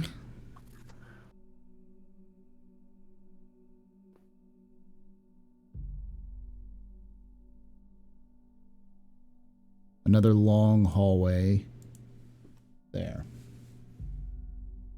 Cool. Left and It right, looks so you like see- it opens up on either side at the end there also. Yeah. Okay. I And that's- believe the eastern contact would be down this hallway and then north. I suggest that we proceed down the hallway into the north. See what the contact is. All right, so over this direction. This direction. Go that way. Yeah, down this Yeah. way and then up. Correct. The contact thing. It was the closest right. one to us, so makes sense. Okay. All right, so move y'all. I'll reveal y'all. Move y'all to the very end, over to here in the kind of area, and then I'll reveal the area for you. Tiberius has led it into a chaos trap where a greater demon of Netzish stands before them. They all are immediately enslaved by she who thirsts. You all have fun with Bull that one. pulls Run away. Bull pulls all 4 frag bombs and throws them. He critically fails and drops them right at our feet. Oh! I was exactly wrong! This is fine. Oh no! This It looks can only fluffy. go poorly. Brothers, I may have made a slight tactical error. Bulls, frag bomb, frag bomb, frag bomb, frag bomb. It looks fine. As you It's step friendly. into there, you see churning magma still moving through of some sort of ancient Mechanicus ship, and in the dim glow of the red fire, you see a creature that seems to be like bird-like. Its face not like into a beak. It's like a flesh face that's been morphed into a beak. It's got feathers sprouting all over it. It looks vaguely humanoid, but monstrously huge, with multiple limbs sticking from it, a tentacle, emerging from it, and 2 big feathery wings there. And as it looks over and sees you, kind of cocks its head. You all hear this. It doesn't speak, but you hear in your mind, "Kill me." So Bull just looks at Tiberius and goes frag bomb. Stay yourselves, brothers. It is its foul acolytes of Tzeentch. We must purge it immediately. Frag bomb. Yes, Bull. Frag bomb. You give me your Over, his frag bomb backs? Because you have his frag bomb. He has 2 of them. I have 3 on So- me at the moment. So he stole 3 from the last episode, and I still have 3 on me as well, technically. Yeah. So No, you have 2 of them. Oh, I have 2 You of have them. 2 of them because I used the Oh, one that I that's right, 'cause fumbled. you threw 1, so I have 2. Yeah. You have 2. So yeah, we have 4 among us. So yes, frag bomb. Bull is throwing a frag bomb. Excellent. All right, so how would you have dispersed yourself? Because you would have ended up, you'd have ended up like over. Because you said you head up north, so you'd probably end up like around here with Okay, Bull in that front, case. right? So Probably, yeah. So Bull will be in front. I'll probably be about over here. okay, and then I'll probably Uthar, be right next to Bull, right here. and I right can in the almost back of guarantee, him. I can almost I'm guarantee assuming you, we. yeah, Omega would be like there. Well, Maybe yeah, I as was just close to thinking the like exit as if we possible. we were moving up, so I feel like in order to see it and then be like, oh crap, I don't want to move anywhere, I'd be like there. Yeah. Okay. So who wants to go first? Frag bomb. Okay, I throw me the agree. frag bomb. Bull goes first. Frag bomb. Ooh, that's pretty good. That's let's see if that works. 7? Yeah, I think that's good enough. I mean, it's a DN3 test to throw it. So It would appear our Bullgrid is sufficiently motivated. you see a horrible Like creature. turd. Yeah. A horrible Horrible. disformed creature. So yeah, you definitely beat its defense as well. So give me a what's the damage for it? DR 12 plus 4. ED. Plus 12, It's DR 12 and then ED 4. plus 4. So roll me the 4, plus 4 damage. This is a great map, by the way, Paul. Yeah, no problem. So it seems to soak, the bomb explodes like right on top of it. It kind of envelops it in fire. But as the flames come by, you can only see a little bit of the feathers have been charred. And that's about it. It doesn't seem to have done a lot of damage to it.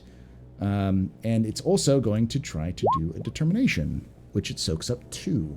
So 2 of those damage goes into that. So yeah, it barely does anything, it feels like.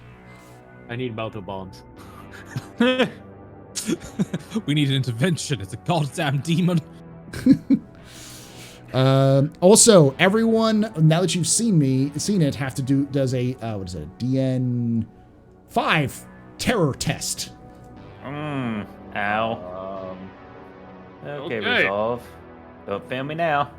Let me see what terror Would that be- is. Would that be resolved then? Or is that just terror? Make a resolve test. Yeah, DN 5 resolve test. If you pass, you normally. If you fail, you suffer all of the effects of fear, and you must every action available of your turn move as far away as possible. I failed that resolve test, didn't I? Okay. Can we can spend our personal glory, Wrath. right? To Your or personal wrath. wrath. Yes, to To reroll reroll one. one, right? And you can use glory I'm to reroll if you want to as well. I'm gonna use my personal stock to reroll. I'm gonna reroll 2 of them. I'm gonna spend both of them. Okay. I'm double checking something. An intimidation? Oh no. Yes, I think this okay. is the one time that's that good. I have to roll for something. What is it? It's to terror. Roll? Terror. Where is terror? It's the same thing as a fear test. It's just So- it's fear exalted. I haven't had to do the fear tests. Yeah, so you're good because you're fearless. You don't have to. You're You'll immune feel to it, fear. You'll be fine. Yeah. Okay. Did I fail that, Paul? I didn't. No, you failed it because it was a DN 5. So, but you can Okay, reroll reroll reroll. 1. If you did reroll 1, if you get a critical, you could you could do it. If you roll 2, you might be able to do it. So yeah, and Right. reroll So what do 2. I need to roll? Sorry. Just roll. 2d6 if you Okay. try to pass it. I'm surprised the Space Marines resolves are so low. It really is. I know, right? Actually, no, I think you passed it. No, you didn't I'm pass it. pretty sure. No, he didn't. Yeah. Did I? Yeah. Did I? Okay. No. Good. Yeah, you're past it. Yeah, you passed it. We're just gonna say that with that one. Yeah. And Uthar, you passed it and you got a glory. So Yeah. I'm gonna roll as this. I'm gonna give you this because you passed it so well. As you feel the fear and terror around you, you passed it so well because you got a crit on it. You don't. Not only do you not feel fear, but if you have to make this test every time it goes. If any of them fail, you will get a +2 to any leadership test to make them not fear it anymore. This is a monster, and as a space wolf, you excel in fighting monsters. So this is just like you're like, Oh yeah. this is normal. Is it- it's I fight monsters every Tuesday. Is the thing it's using, is that just because it looks so monstrous, or is that actually a psychic capability? You don't sense any psychana from it other than chaos. Okay, so I couldn't use the line of witch. No problem. No. No problem. Cool. All right. So the bomb goes off. It does a little bit of damage. All right. But you also get shock. Well, now wants melta bombs.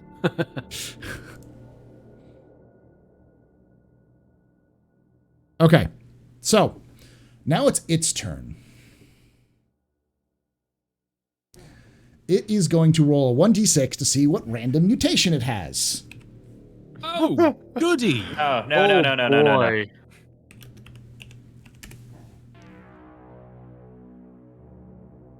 It's a 1d3. That would have was gonna been say- 3. Yeah. It clones itself. So it would have been 3. So it has one of its claws starts to drip a foul substance, and it hurls itself on its wings towards you, Yay! towards the one who threw the bomb. Stop. Okay, now it's going to attack you for possibly a lot. Oh boy. For possibly a lot. What? Wait, what? What? Yeah, I don't think it's programmed incorrectly because I'm assuming it has more than like 1 or 2 dice. The heck is going on? That's a sheet thing. It thinks there's no dice somehow. Okay, so I'll do its make sure there's nothing I'm doing that's like -1 or something like that. Okay, so Yeah. it's oh, that's why. No, I know why, because I forgot to do. There we go. There we go. Got it now. There we go. Oh no. 7, 8, 9. Yeah, so 7, it's 7, 8, 9, 10. So 10 beats your defense, right? Yeah. Bull. Yeah. So are you immune to poison? No. So you suffer 17 damage. So your resistance is what? 17. So you block all the damage, but you also get an additional 3 You have a damage. You have a Yes, I'm- 17 resistance? Yes. He's stupid at Holy everything else. Crap. I'm a dumbass otherwise. Yeah. He's I a meat physically shield. can't hurt you. So you are poisoned, which just basically means you take a -2 penalty to everything. And in order to succeed, someone needs to give you a Medicae skill of 7, or you need to be a toughness test of 7. I could probably do the toughness. Now it is one of y'all's turn. I'd like to go next, please. That's Go okay. for it. Yeah, go for it. Go for it. All right. Real fast, I I took damage from that, right? 3 No. damage. 3 Okay, damage. Yeah. Is there? How do I do it? Where can I put that into shock, or is that straight damage? You can put it in shock, so you just have to do a resolve test to see if you can put it in shock. How do I do resolve again? I don't remember. Just click your resolve next to your in your attributes and traits. You'll see a little thing says resolve, and you just click the little roll. Others. Ba-doo. So you have 2. So you were able to soak up 2 of those. So 1 damage and 2 shock. Cool. All right, you all good? All good. All right, awesome. Yep. All right, so Tiberius seeing this monster launching itself at our Bullgrin, and then reaping what looked like a very nasty wound. Yeah. Will focus his mind and you conjure his psychic might and fire a molten beam at this this horror of Xenos. Melt the shot. Melt the shot. Melt the Yeah, hands. yep. Oh yeah, melt the hands, baby. No. You can re-roll 1. We'll re-roll 1, yes. I will tell you now though that its defense is 4, so you're gonna have to get Right. better than 4. So you either have to get a crit or you have to re-roll 2. Okay, I can't re-roll 2 though, can I? Yeah, you can. You just have to spend 2 more wrath. Well, I mean, I've got it anyway. Might as well. Might as well spend it. Yeah, it gets reset at the end of every session. So Yep. All right. Yeah. Well, I will spend 2 wrath and 2d6, isn't it?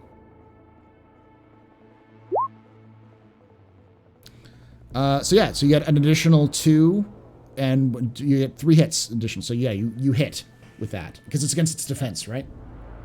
Or does it have a DN difficulty? It just says 0. Oh, I apologize. I was looking at the wrong thing. Yes, defense. Defense. Okay, yeah. So definitely beat it. Yes. So roll Okay. me the damage for this because this is Melta. Okay, so it deals 18 damage as standard with 2 ED additional. So with that, Nothing additional, but it's 8. Stinks. So it's 18 damage. You said. Yeah, 18 damage. So that's.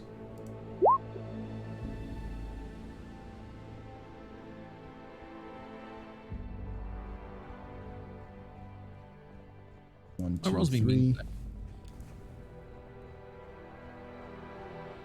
All right. So yeah, it definitely seems to singe off some more of its feathers and hit its flesh a little bit more, but it's otherwise it still seems to be it seems to still be kicking around. Now it's its turn because I'm spending ruin to do that. Let me double check its other abilities. Yeah, I'm just gonna attack. It's gonna attack Bull again. Oh, poor Bull. With its poison. Okay, so that's 2, 4, 5, 6, 7, 8. Does that doesn't break your, because you're 9. Defense 9. Yeah. So it batters off your shield with another attack, but you seem to be okay. And it has a complication.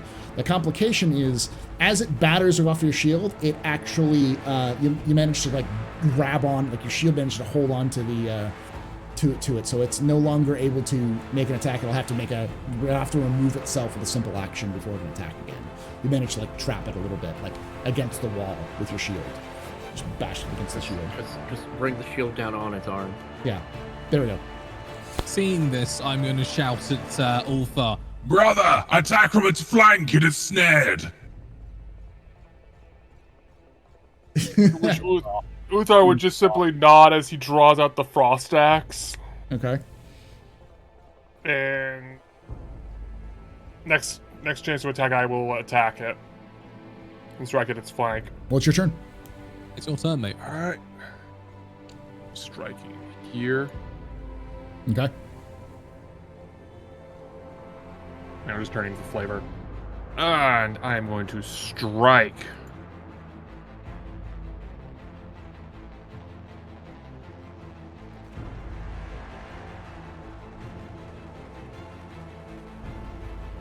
I keep going to the wrong tab. There we go. So complication, but you got 6, which is better than it. Actually, you got a 1, 2, 3, 4. So 4 hits, which you beat. Which no, you can't push it because you got 6. So you hit it. Roll me some damage, and then we'll talk about a complication. Oh damn! Oh damn! Yes.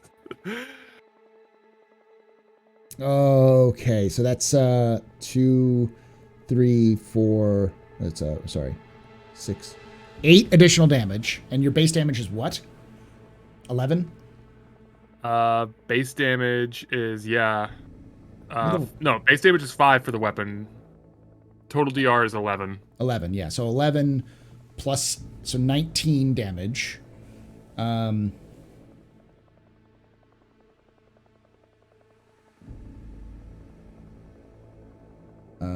Is there an AP on that? AP -2.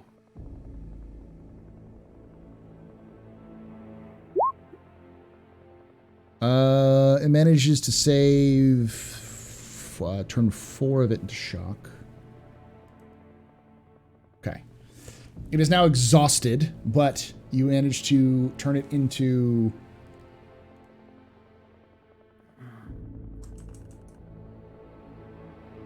Yeah, it's exhausted, but you find purchase. And I'm going to make the same complication as before, but instead of the axe being thrown away, you hit this thing so hard. You come down with your frost axe because you're finally feel like you're in your element. You've been fighting gene stealers and demons. Now this is a creature. You're like, this is a bird. I know what a bird does. And you just bury the axe into it so hard that it gets caught onto one of its bones. But it's just splurting blood everywhere as you smashed into it. Now it is your turn there, Omega. So it's stuck in there. It'll be a free action to pull it away, but if it moves away, the axe will go with it. Paul, is this like a risen like catwalk over here? Yeah. That's all this. Yeah. I am gonna use, because it's a simple action. I'm gonna use my Magneto ability to hover up and fly over there, because brave. What braves for Robin does not like being in melee combat. Yeah. And I'm gonna do what I attempted to do before, which is shoot. Which I apologize for anyone in the way. Now, I can pre-spend glory, right, to get extra die. Mm-hmm. You can also spend it afterwards if you want to. So. True. Hell, what's its defense? Did we establish that yet? It's 4. Sure, we'll roll this. It's within short range, so I at least get 1. Yeah. Because my weapon is short range at 12. Yeah. So you get +1 bonus to not +1 dice. You get a +1 bonus if it's in short range, I believe. So. No, it's a +1 dice. die. Okay. Yeah. Yeah. +1 dice. It's easier to hit, but I don't get anything for damage. Yeah. Here it goes. Hey! And it's not a crit. complication. Glory. A crit. 1, 2, so 3, 4, 5, 6, 7. Yeah, 4, 7 total 5, with the 6, with the 7. crit. So you definitely hit. You only needed 4. So the you can't shift any of those over into the damage because you need all of those to hit. But you did get an immediate wrath, or no? You could shift over 1. Shift over 1. Let's shift over 1 to fill the pool back up, and then I'll roll the crit. Okay. 2d6. 16. 16. That's actually pretty good, I believe. Let me double check it. 16 is headshot. Effect. Target suffers 1d3 wounds and is staggered. +1 glory. If you add a glory, you can add 1 wound for every shot every glory you spend. So you automatically get 1d3 wounds. Awesome. Okay, so then it's an AP of 1 with 1 ED. Okay. Hold on. So roll the ED. That's 1 more. So that's 15 total, with a pen of 1. And then roll 1d3, because you also get an additional. Yep. So 16. 16. So it can no longer soak. You're trying an arc rifle, right? Yep, this is an arc rifle. This is one of those like shoots out electricity, right? If I remember correctly. Yeah, it's kind of like a plasma-based weapon, sort of, but it's mainly used on vehicles. But hey. Yeah. So your round, you fire, you hover up, you pull it out, you fire it, and as you fire so good because it's a headshot. You blow its head clean off, and because it's of the nature of the weapon, it singes the head closed as the head just evaporates in flame, and then just slumps over dead. You've killed it. Satisfactory. I can see why you all enjoy combat. I'm just my head will tilt around and look up at the catwalk in a sort of and if you can believe a space marine can look disbelieving, it'll be that. Before I'll raise a gauntlet and say, "Well shot, Magos. When you hit, you hit." Thank you. Well met, Librarian. All right. There's nothing really else in this region, but go ahead. I was gonna say, since it's because you alluded to that this was once a mechanic ship, correct? Mm-hmm. A Mechanicus. This is part of a Mechanicus ship, yes. Could I just do like a quick tech check in terms of the machine spirit, or just even just visually looking around to see if there's something potentially useful for our adventure here? Sure. Give me a quick tech check, and I'll let you know. Let's see. While he's doing that, can I try and shrug off the poison? Yes. Toughness 7. Requires 5 total. Yeah, so there's nothing really that you can see here. All this stuff, this is ancient. You might find a couple of relics here, or some things that are very old, but nothing that you can see offhand that's worthwhile. Everything seems broken and bad. Okay, so you try to shrug off the poison, and because of the complication, you can no longer. You try to make yourself, pump yourself up and get better, but you in the process you've hurt yourself. You don't do damage, but you can no longer attempt the shrug. You're going to need a Medicae, someone else to do it, because the poison is so. Your adrenaline was pumping during this, so that you pumped the poison directly throughout your body. So it's going to require somebody else to take care of it. Magic. Still, Bull. I will come down and try a Medicaid check. Yeah. Bull's one down. I would Yep. say you walked up to Uthar. Yeah, there we Uthar's go. currently That's what I bet. like yanking his axe out of this thing. 7, 8. That's Tiberius is 9. watching the corridor so we don't get flanked. Yeah. So, So you're I don't know fine. if this is also a standard roll or not because it would heal one wound because of the crit. Yeah. Yeah. Okay. So yeah, it's a crit, so you can heal 1 wound as well. So Bull, you're now up. I think you're now down like 2 wounds. I was down 4. Now I'm down 3. Yeah. So you're still taking a -1 to your attacks, but or to your tests, but now you're no longer taking a -3 to your tests because your poison is chugged off. Okay. So I All have right. to. Let's take a quick break because we're coming up towards the end. I'm gonna make sure everyone's still good because I know Loken has places to be soon. So Got about an hour, so about an hour. I'd Okay. like to get started before then. So. Okay, so we'll take a quick break and we'll come back and I'll try to kind of fast forward this through this next part a little bit so we can get to that. But don't go anywhere, y'all. We'll be right back.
All right, we're back. All right, because we've got some time, and I want to make sure everyone's good to go. This is what we're going to have happen as you all clean up and you're leaving the area. You hear over loudspeakers, just seemingly everywhere. You hear, "Oi, boss! Oi, boss! It killed the bird! I saw that! Oi! Beaky! And the big Umi! You! Come to my office!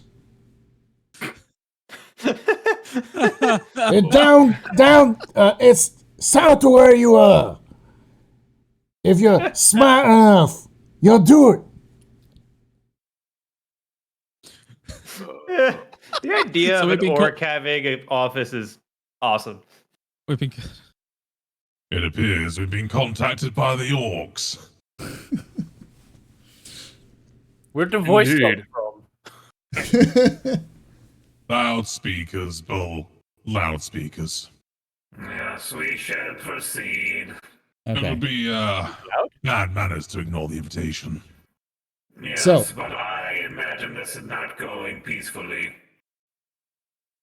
So as you get back towards the main hallway, you see lights have lit up in green light. That kind of like kind of directional arrows, you know, like those emergency walkways. And as you walk down one of these aisles, you see this right here is this greenish blue force field. And on the other end, you see a bunch of like little Gretchen who are just kind of like hanging out, and they look at see you, and you hear them go, "Welcome to the WAAGHstone Forktress. Come meet the boss, who is purveyors of weird and great power." And ushers you to step through the force field. Oh my god! Right. Well, forward we go through the force field. Yup. You feel a little tingling, but sure I have this right.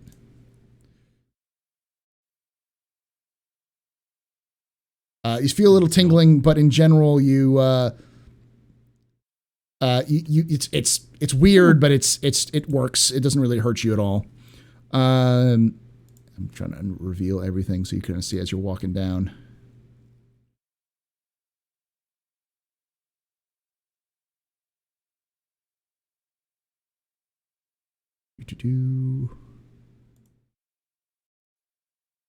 There we go.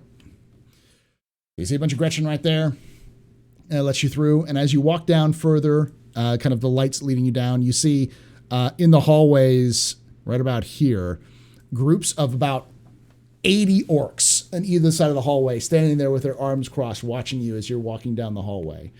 They're just kind of, grunting and looking at you. And one of them goes, "Oi, Peaky! You ain't look so tough!" and points at you, Tiberius. Another one goes, "Hey, looks like a weird one. Are you a weird Beaky?" All that will come out is a muffled vox growl from the vox emitter as it chooses to just ignore my utter disdain of being in close proximity to the orcs, only so the mission can be completed. Nothing, not a word, just a. All right, and as you come, Are lit. So he's walking by with a puff of smoke going past him. so as you step forward into this chamber, you see a massive orc, the likes of which you've never really seen before. The closest you've seen is like war bosses in the Death Watch. You've seen something similar, but he's huge. Not Gaz huge, but big. And before him, you see a desk, and the desk is crudely written in like orc script, that you all can hear, that you can read, except for Bull obviously can't read this. It says, "The boss's chair." Bull would like to make an intelligence check. Go for it.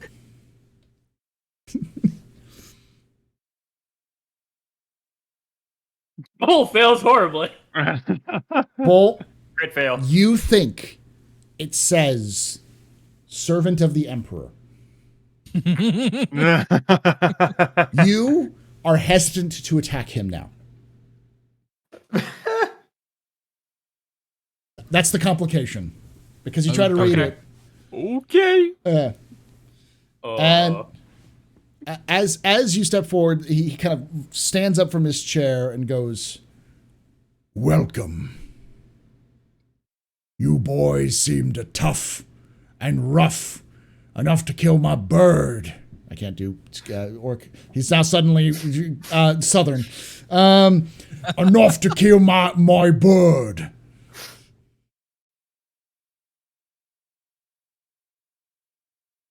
And as a welcome gift, I wanted to let you come and fight me for your for the honor of this fortress. He's effectively saying he wants to fight you to see if y'all are tough enough to beat him. Nice.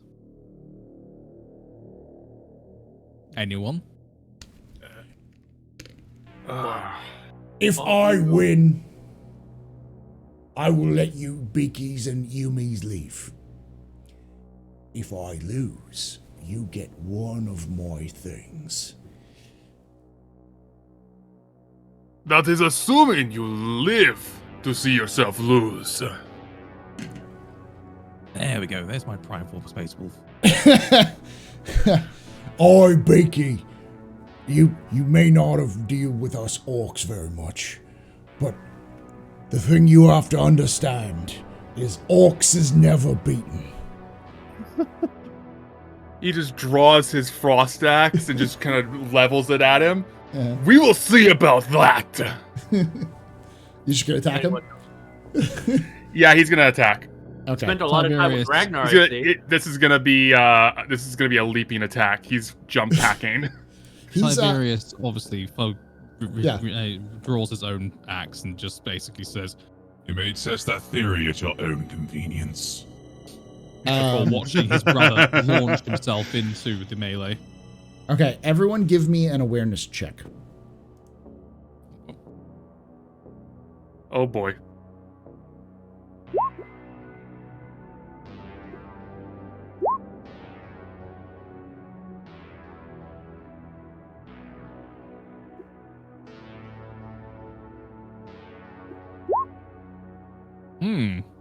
I got a complication on that one. Whoo, lordy. Okay. Tiberius, you are going to be completely blind to this until it actually happens. But I just want to make sure everyone knows it's 2.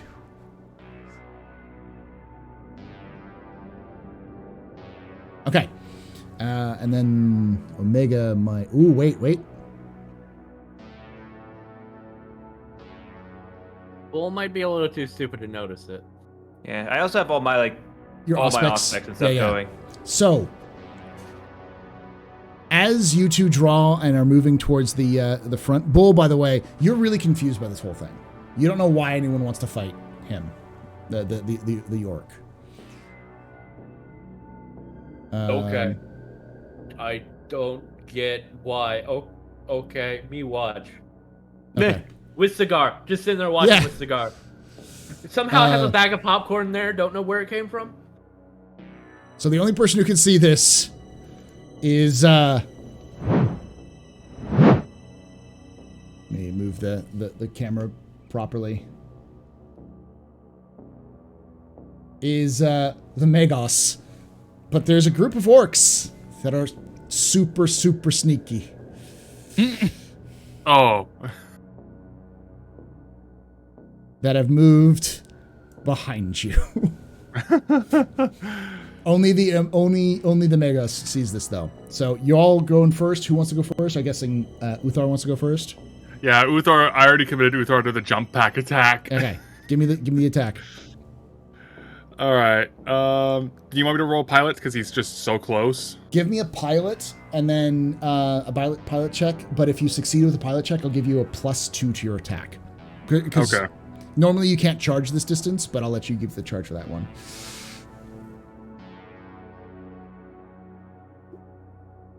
You're fine. Yeah, it's Okay. 4 and you got a 6. Oh, you actually, yeah. It's 4 and you got a 4 +1, so you could push that into glory if you wanted to. I think glory's max though, so you're good. Yeah. So I will give you an additional die to your attack if you want to Okay. shift that over. Yeah, I'll shift that over. Okay. So it's gonna be what, a +2 to my attack or a +1? It's a +2 to your attack. So add a +2, just straight up +2 to your attack, and then All you're right, so gonna add +2 to my modifier. +2 to your modifier, and then you'll have an additional die for the attack. So and +1 die because of the jump.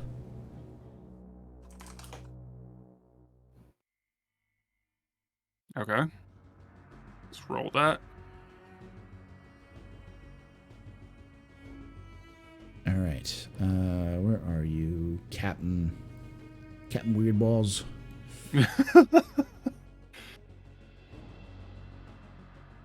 Okay. So his defense is, because you got how many successes? So you have 2, 4, 5. His defense, you beat his defense. So Okay. go for the attack for the damage.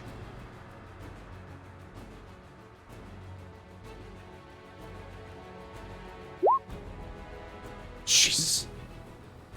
Oh, ow, 6 more. 6 more. Yeah, 5 more. No, 6 more. You're right. That's 6. 6, yeah. So 6. So it's 11 plus 6, so 15 damage. So you barrel towards him with your jetpack, blazing as you come forward and slash down with your frost axe. And as your frost axe hits it, it bounces off of his armor. It just rings off the armor. You do no damage. No. What? Oh, no. Oh, no. What? Now, the orc's turn. He's going to as you like kind of barrel into him and then kind of settle back. He kind of smirks and goes, "My turn," and then hits you with his power claw, which is gonna be difficult for him to hit. Okay, so that's gonna beat your. Let's see, 1, 2, 3, 4, 5. Yeah, it beats it, so it's gonna shift 3 over. Yeah. Oh boy. So, that is 1, 2, 4 additional damage. What's your toughness? Toughness. Resilience? Oh, not your toughness. Your resistance. Oh, my resistance. Your resilience. It's 12, right? Or 12. Yeah. Okay. You take 35 damage. So I'm calculating your resistance into this because this is where I tell you that his DR is 28. Oh.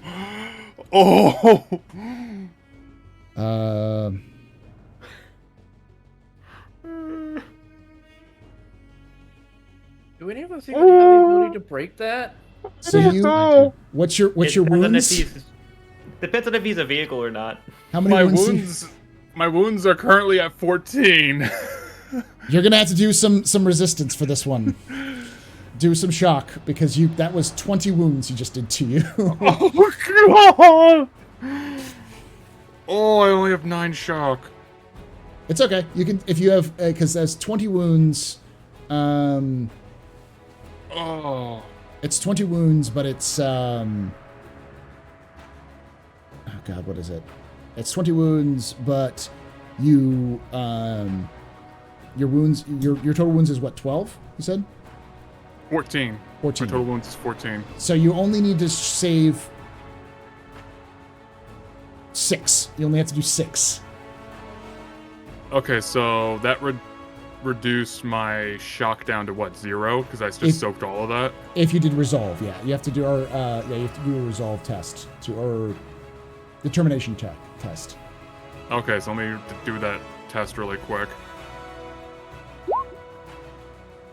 So you got a 3. Oh, no, you only got 2. So you only reduced it by 2. So you still took over your damage. You are currently dying. He just got poor Uthar just got eviscerated through your chest and in out. It just pulls it back and you just fall down limp. You can still save him. Let me look at the Wrath and Glory rolls for dying, because this is the first time. He just pulls out his heart. Just one of his hearts. But yeah. Okay, determination.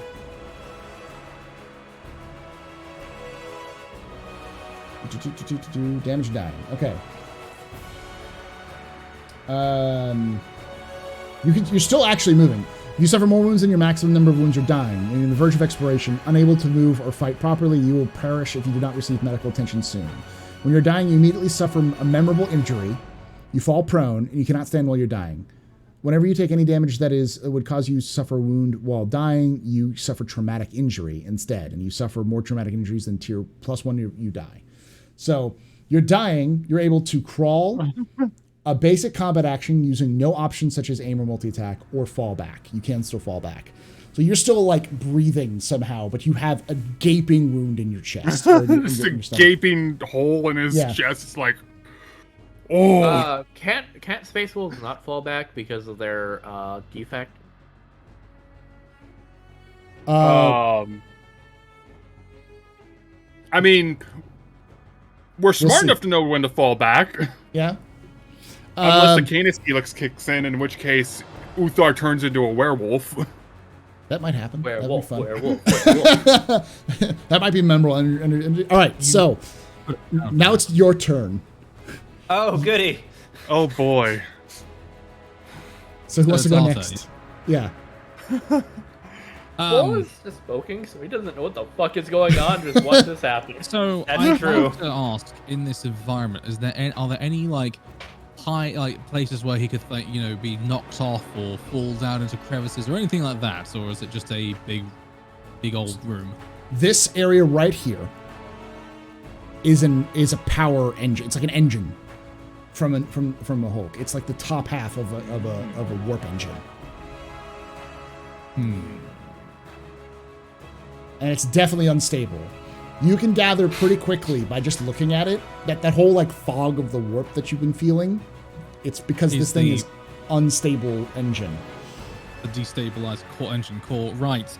In that case, Tiberius would like to. Well, I mean, how do I shoot an inanimate object to try to blow it up? Oh no. Oh no. No. Wait, no. We lose a single party member to a TPK, but we got them. We still won. Yeah, I'm just trying to think of how to use this information. I mean, we're trying. I'm unsure as to how to proceed. I've got to be honest with you. We can't hurt him. You can't hurt him. You do have 2 frag bombs with you. I think we can hurt. Do they count as a vehicle?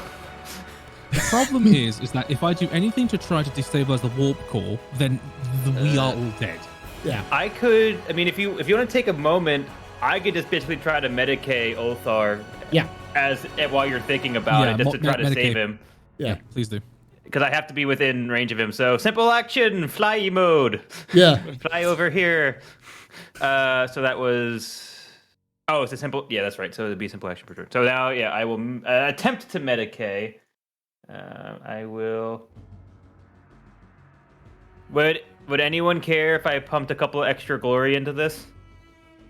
Save him? How many? Well, because I'm rolling 10 die, but I just didn't know if I have to cure X amount of wounds because I need crits to heal wounds.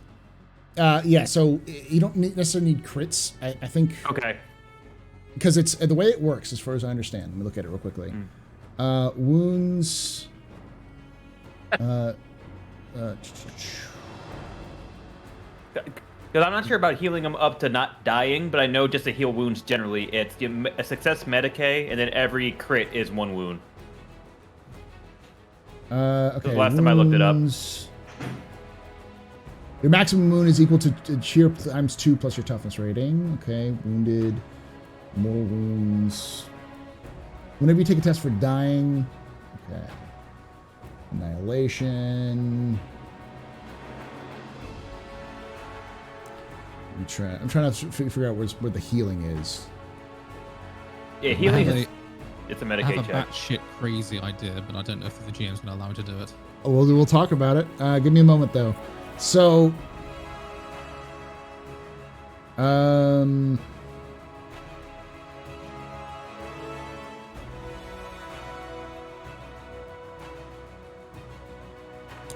table. I'm not seeing the healing options. Is it under actions? It might just be. Hold on. Where is it? Keywords, using shift, setting, glory, wrath points.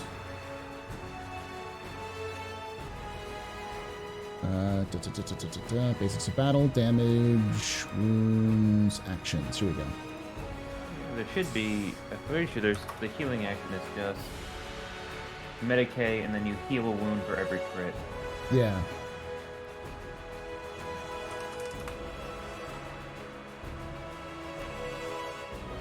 That's the only one I'm unsure about. I knew it's a Medicae check, but it's remember like what is the Medicae check minimum?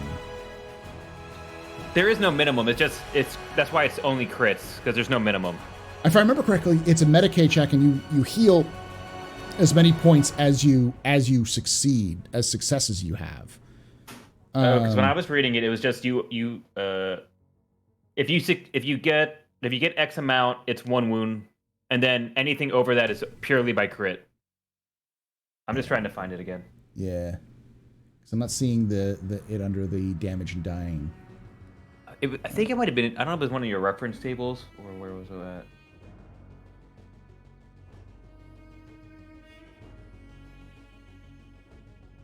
Paul, question: when I hit him, was it just like a resounding clang, like his armor was too thick, or was Yes. there actually like a field in the way or something? It was like his armor's too thick. Okay. Yeah, basically, you didn't beat his resistance. That's what was the Okay. point. Yeah. You basically hit a land raider with a Yeah. knife. He's huge and he's wearing mega armor, so like, he's a walking Terminator, is what he is. He's a giant Terminator.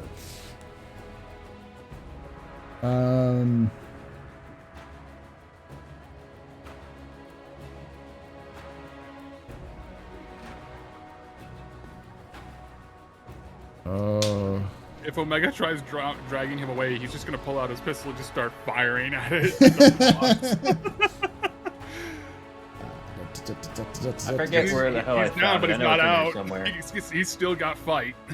All right, just for the sake of this, I'm going to say that you can, for every success is a heal. Talents advancements rules. Here it is, healing wounds.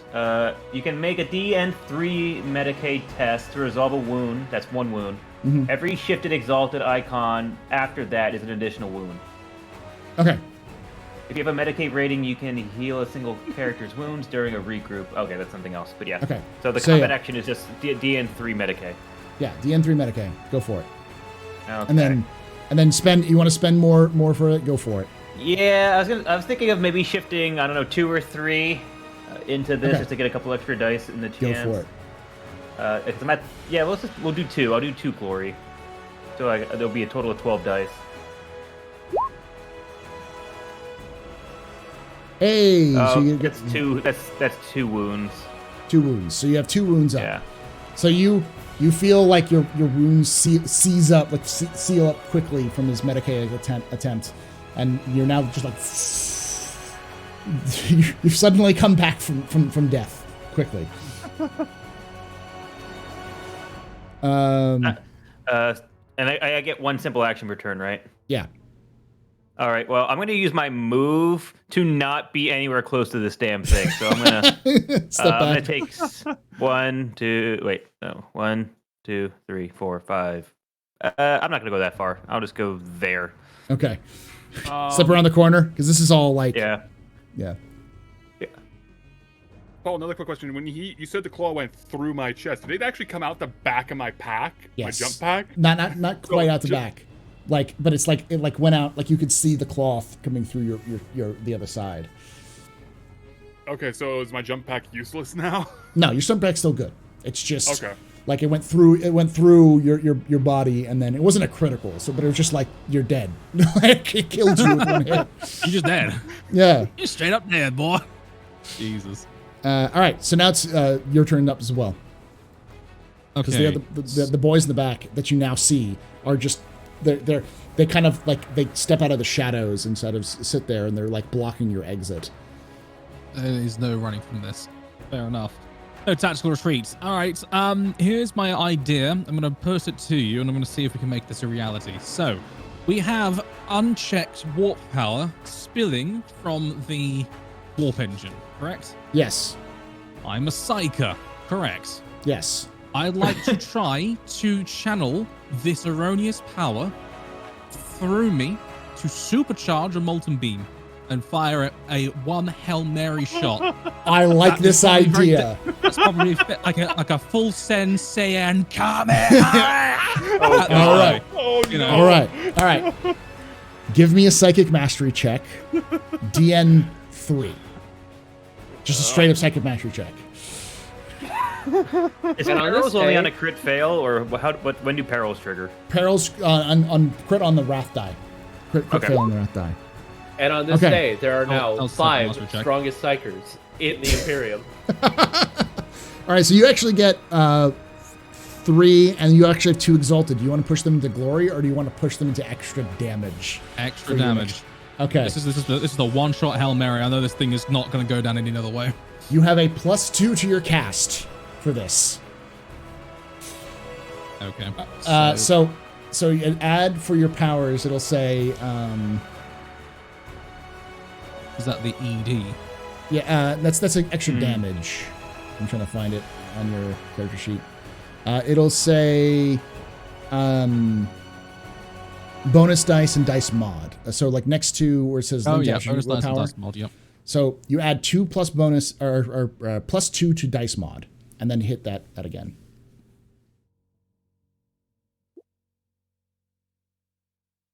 Okay, so you got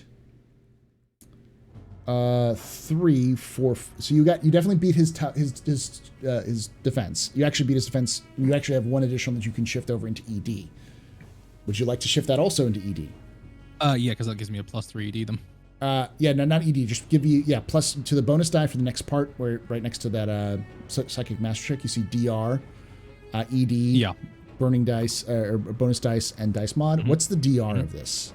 Do you know? 0. It's got to be higher than 0. I'll look it up real quick. Oh, What's the ability? So hang on. Molten beam. On my sheet it says DR 0, but Okay. Yeah, it's on your sheet. It's called molten beam. It's under I got it. pyromancy. DR is 18 plus 2 ED base. I got him. Target, So you do target 18 struck- damage. Yeah. Yeah. plus 2 plus however many else. 5 total? Yeah, so you just put in your bonus dice, put in 3. okay. And then hit that again. That's only damage roll, yeah. Or, Yeah, that'll be your damage roll. So you're 18 plus whatever that is. okay, yeah. Ooh. So you got 3 successes, 2 criticals, so that's 5 bonus damage. So you have a total of 23 damage on this guy. Ooh. Let me see.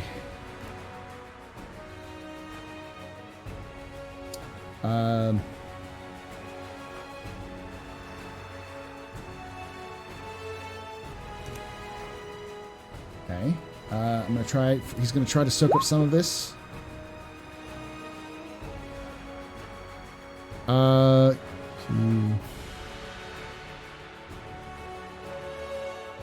So you. This is gonna sound messed up, but you hit him full force.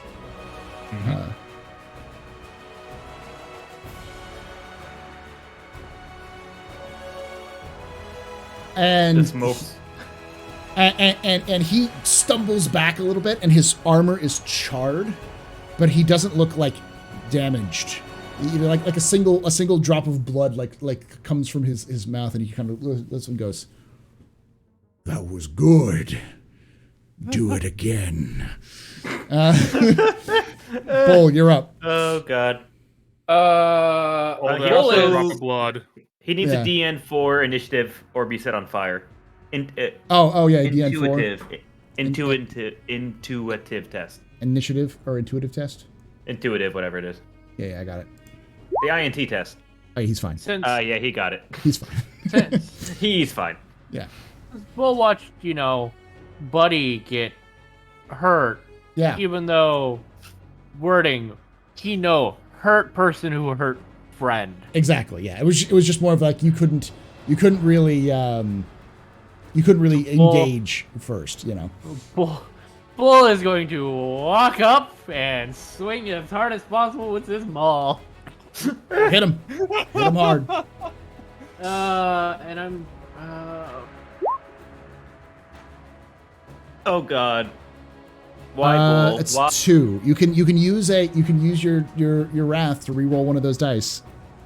yes. How does Okay. it do that? Just If roll you go 1d6. down, I'm running. Yeah. Wee. I don't remember how to do the dice thing. /R space 1d6. /R. So you did it. You got 3. That's what Yeah. you needed.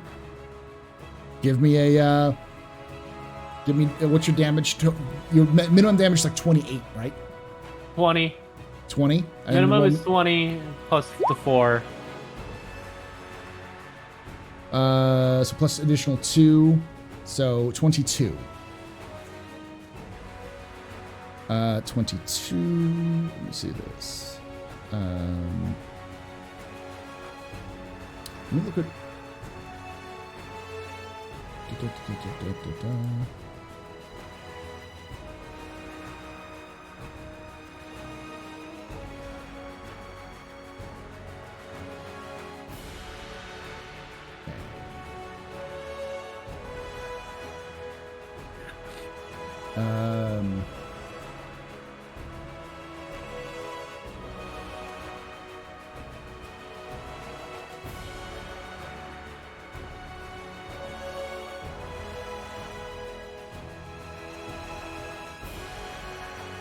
Where did you find the stuff about healing and stuff like that? Because one of the things that I'm looking for is what happens when you run out of shock. Because I know it's a specific action. It's like exhausted, I think. Shock is probably going to be in the conditions section. The Medicaid section doesn't talk about anything specifically. It just tells you about the action of it. There is something about wounds. Hold on. One of the quick reference guide had something about wounds. Or wounds and shock. If you suffer more shock than the maximum shock, you're exhausted. That's what it is. Okay, I got it. So exhausted means you can only walk, perform, or fall back. Additionally, you may not roll exhaust anymore. Suffer by exhaustion. Yeah. So he can't suffer anymore. So he can't recover the shock. And you did 22 damage. Yes. Okay. So you bash him upside the head real hard, and he just is. You hear a crack, but then he kind of turns his head back around. You see like a big part of his face is missing, and you can see him like smile through the blood and be like, "That's the spirit." And I just yell as loud as possible and just go, God! Okay. Now it is his turn. He's gonna turn to you, Bull. Oh no! Bring that! He hits you. 2, 4, 5, 6, 7, 8, 9. Okay, your defense is 9. Yes. He does not hit you, but it is epic. He brings down this claw and he hits you straight. Your shield is starting to crack. It's taking that much damage. This thing is barely holding on as he's pushing it into you, but you manage to defend against it. Now it is y'all's turn. Which one do y'all want to go first? Bull would like to hit him again. Bull, by all means, please. Bull will swing again. Do it. Just checking, Uthar is still down, right? Or am Yeah. I able to You're swing prone. again? You can stand up Okay. as a movement action, but you know. Everybody good with me going again? Yeah. Yeah. Swing!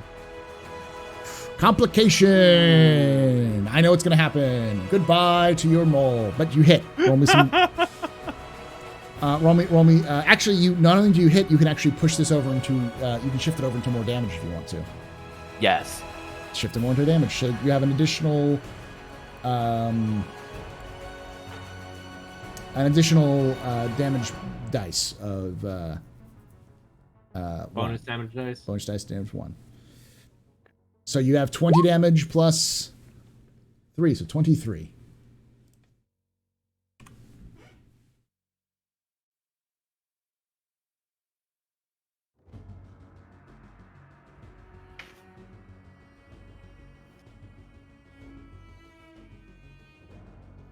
Okay. You hit him again, like in the arm, or like in the, I should say, in the face again. You hit him right in the face again, and he kind of recoils it, but as you hit him again in the same place, he kind of takes it.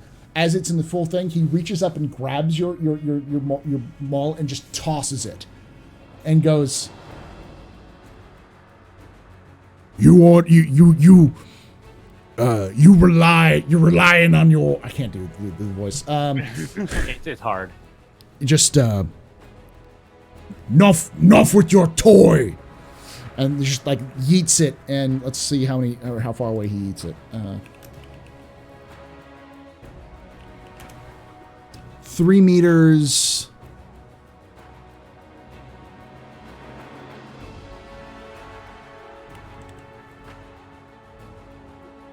Two. So he eats it. It's over here. It's over here. Okay. He eats it behind him. So you're disarmed, but you still have your shield. But yeah. All right. Yeah. Who else wants to go now? Or actually, it's his turn now, right? What happened to the? No, he didn't. Are the orcs behind us doing anything? Or are they just like keeping us in? I'm just keeping this in. They seem to not be moving anything. So that's Okay. who else wants to go next? I have ideas, but go. Someone else can go. Hang on, before everything happens, Paul, put us a chat. Bow out. Unfortunately, That's I all need to bow out. So Thank you for that. apologies. It's But, good. it's been fun. No, Yeah. it's been absolutely blast. Sorry, ladies and gentlemen, I do actually have to step out for now. But It's- good luck. Our fault for Kill. going forward. Kill. Yes. See you, Logan. See ya. See you later, guys. Yeah. All right. Who wants to go next? Uthar is gonna take this chance to get up, Okay. and if I still have an action standing up, I'd like to just shoot him if I can. Just point blank shoot him. Yep, point Do blank it. shoot him. I'm gonna just draw out the bolt pistol. There. What's the rule? I think it's like.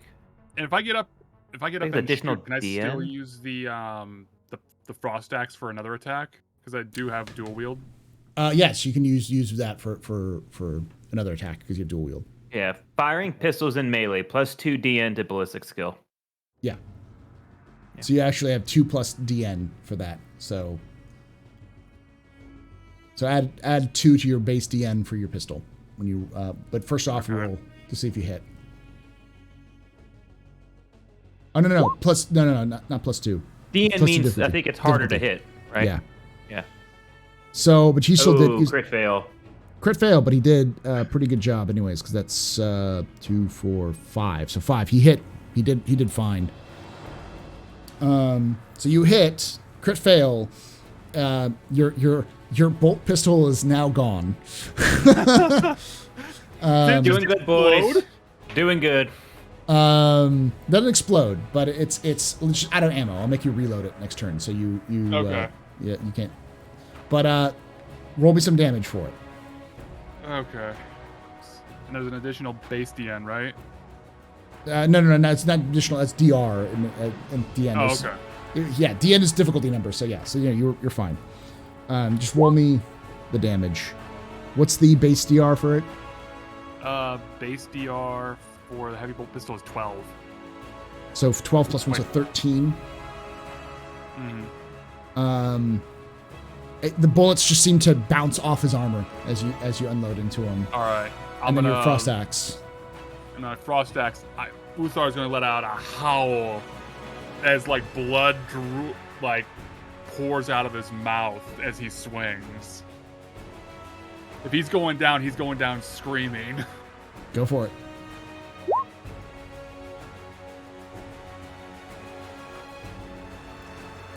Would you like to use a glory to add some more stuff to that?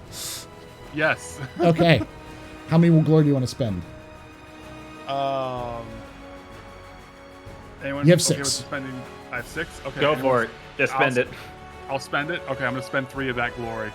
Okay. So roll 3d3. 3d6. 3d6. So you did it. You beat his defense. Roll me some. So what's the base damage? 11, right? Base damage is 5, but total DR is 11. And it's AP minus 2. Okay, AP minus 2. So roll your bonus damage. So it's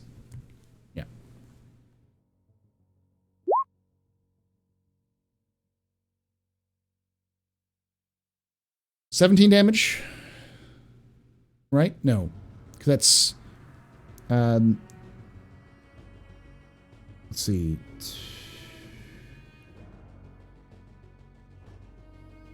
That's 4. Yeah, it's 4 bonus. So it's 4 bonus plus your base is 11, right? So 15. And AP minus 2.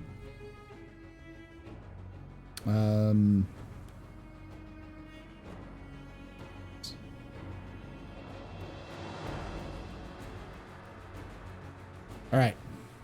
So you managed to find Purchase and hit him, like bury your axe into him and cause something, or pull it out and cause some more blood. But he's still barely holding on. He looks a little bit more staggered. Let's see what else is there. It's still our turn, right? Yeah, it's still your turn. Okay, because I think it's either me or Tiberius. So Tiberius. I'm gonna try some Tiberius. Yeah. Yeah. I'm gonna try something, and Okay. I want to see if this is even possible. So, could I tap into the machine spirit of the unstable engine and try to get it to arc like a bolt of energy or something into the orc? You can try. I would like to try. Go for it. Give I'd me a like to try to tech harness this engine as a weapon. check. Oh boy. Don't fail me now. Oh, a tech check against his defense, basically. So Okay. his defense is 3, so you have to do it for 3, and then I'll Yeah, figure out 'cause- the damage. Yeah. Yeah, because I think usually it's like I use the mind impulse unit to contact the spirit, and then if I succeed, I get double my rank on like stuff to use it. But yeah, here's There we go. You definitely do it. That's 10. Yeah. That's 10. It's not double your rank, though, right? Well, no, because I don't know if just Rank's to use it, 4. it contact, I have to pass a check, and then to use it, if I succeed, I get bonuses. So you succeed, so you get bonuses. Okay, so then if I'm gonna make an attack with it or something, then I get double my rank and bonus die. Okay. So give me another, let's say, ballistic check, or ballistic skill. So double your ballistic skill. Yeah, so it's gonna be that plus that many. So yeah. Ooh, and then crits. 5, 6, 7, Roll- 8, 9. 9 with a crit. Roll me the ballistic or the Yeah. crit damage. Roll me the crit table. 2d6. 42. Hey, perfect. The best number. Let's go. Vicious vivisection. Ooh. A flurry of blows causes horrific pain, disintegrating pieces of the foe's body in a scene of carnage and woe. Its target suffers 1d3 mortal wounds, and if you add a glory, you get one more mortal wound for every glory you spend. Hell, yeah, let's just... Dump the rest of it? I'm not going to ever have... Yeah, let's just dump the rest of it in. Okay, because you actually needed you needed a 4, and you got 1, 2, 3 on that. Plus you could basically shift over 1 glory, so you get 1 glory automatically. So you have 4 glory, plus you have an additional 3 you can shift over. 3 points you can shift over to, or you can shift those into glory and then add that to the the critical. That would be an additional 6 if you used all of them. Yeah, 6 mortal wounds. let's give him 6 mortal wounds. Why the hell not? Okay. All right. No more glory, but 6 more wounds. Roll 1d6 as well. And I got the scene painted. 2 more mortal wounds. So a total of 8 mortal wounds. So you see, as you're beating him and slashing him, and he's laughing, he's basically laughing this off. You see the engine behind you start to glow and shift and shimmer. And then an arc of energy shims out, and it cuts him into him, and it cuts straight down from his forehead in this ragged lightning pattern as he just splits into 2 and falls apart in 2 bloody messes before you in chunks as this energy rips him to pieces. And as he hits the ground, his armor attracts more of it, and he begins to sizzle and burn and pop, and little bits of orcs start to fly all over you and around you. And he's dead.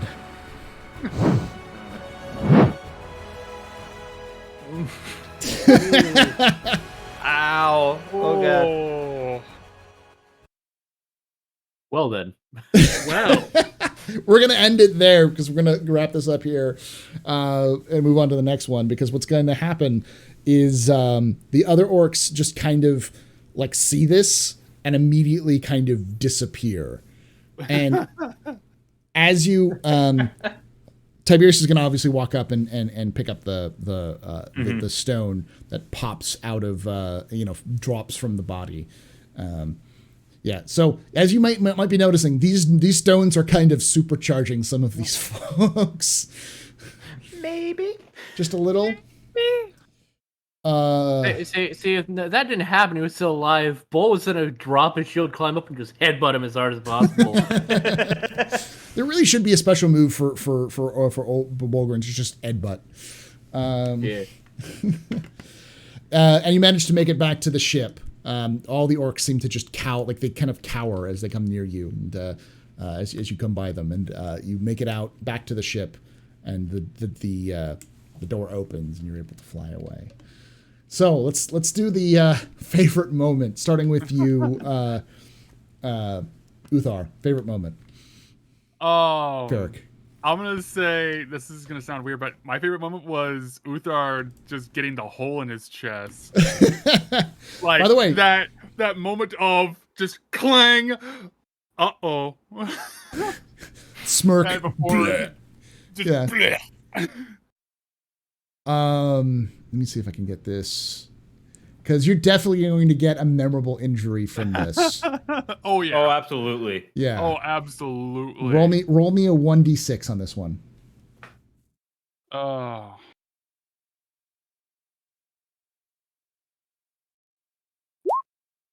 Five. Twitch. So, you have it's bad knee. So something, basically you have a twitch, or escalation bad knee. So you have a twitch. So every time someone even comes close to your stomach or anything even touches your stomach, you're gonna twitch in response because of the hole that was there at one point. Okay. Make that man a dreadnought. Hold on. That is a hell of a thing for him to have. Paw Patrol. Yep, got him.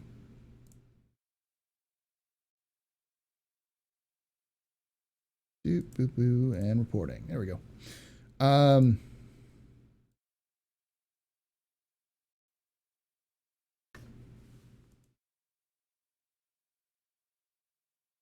This time period, pump spot.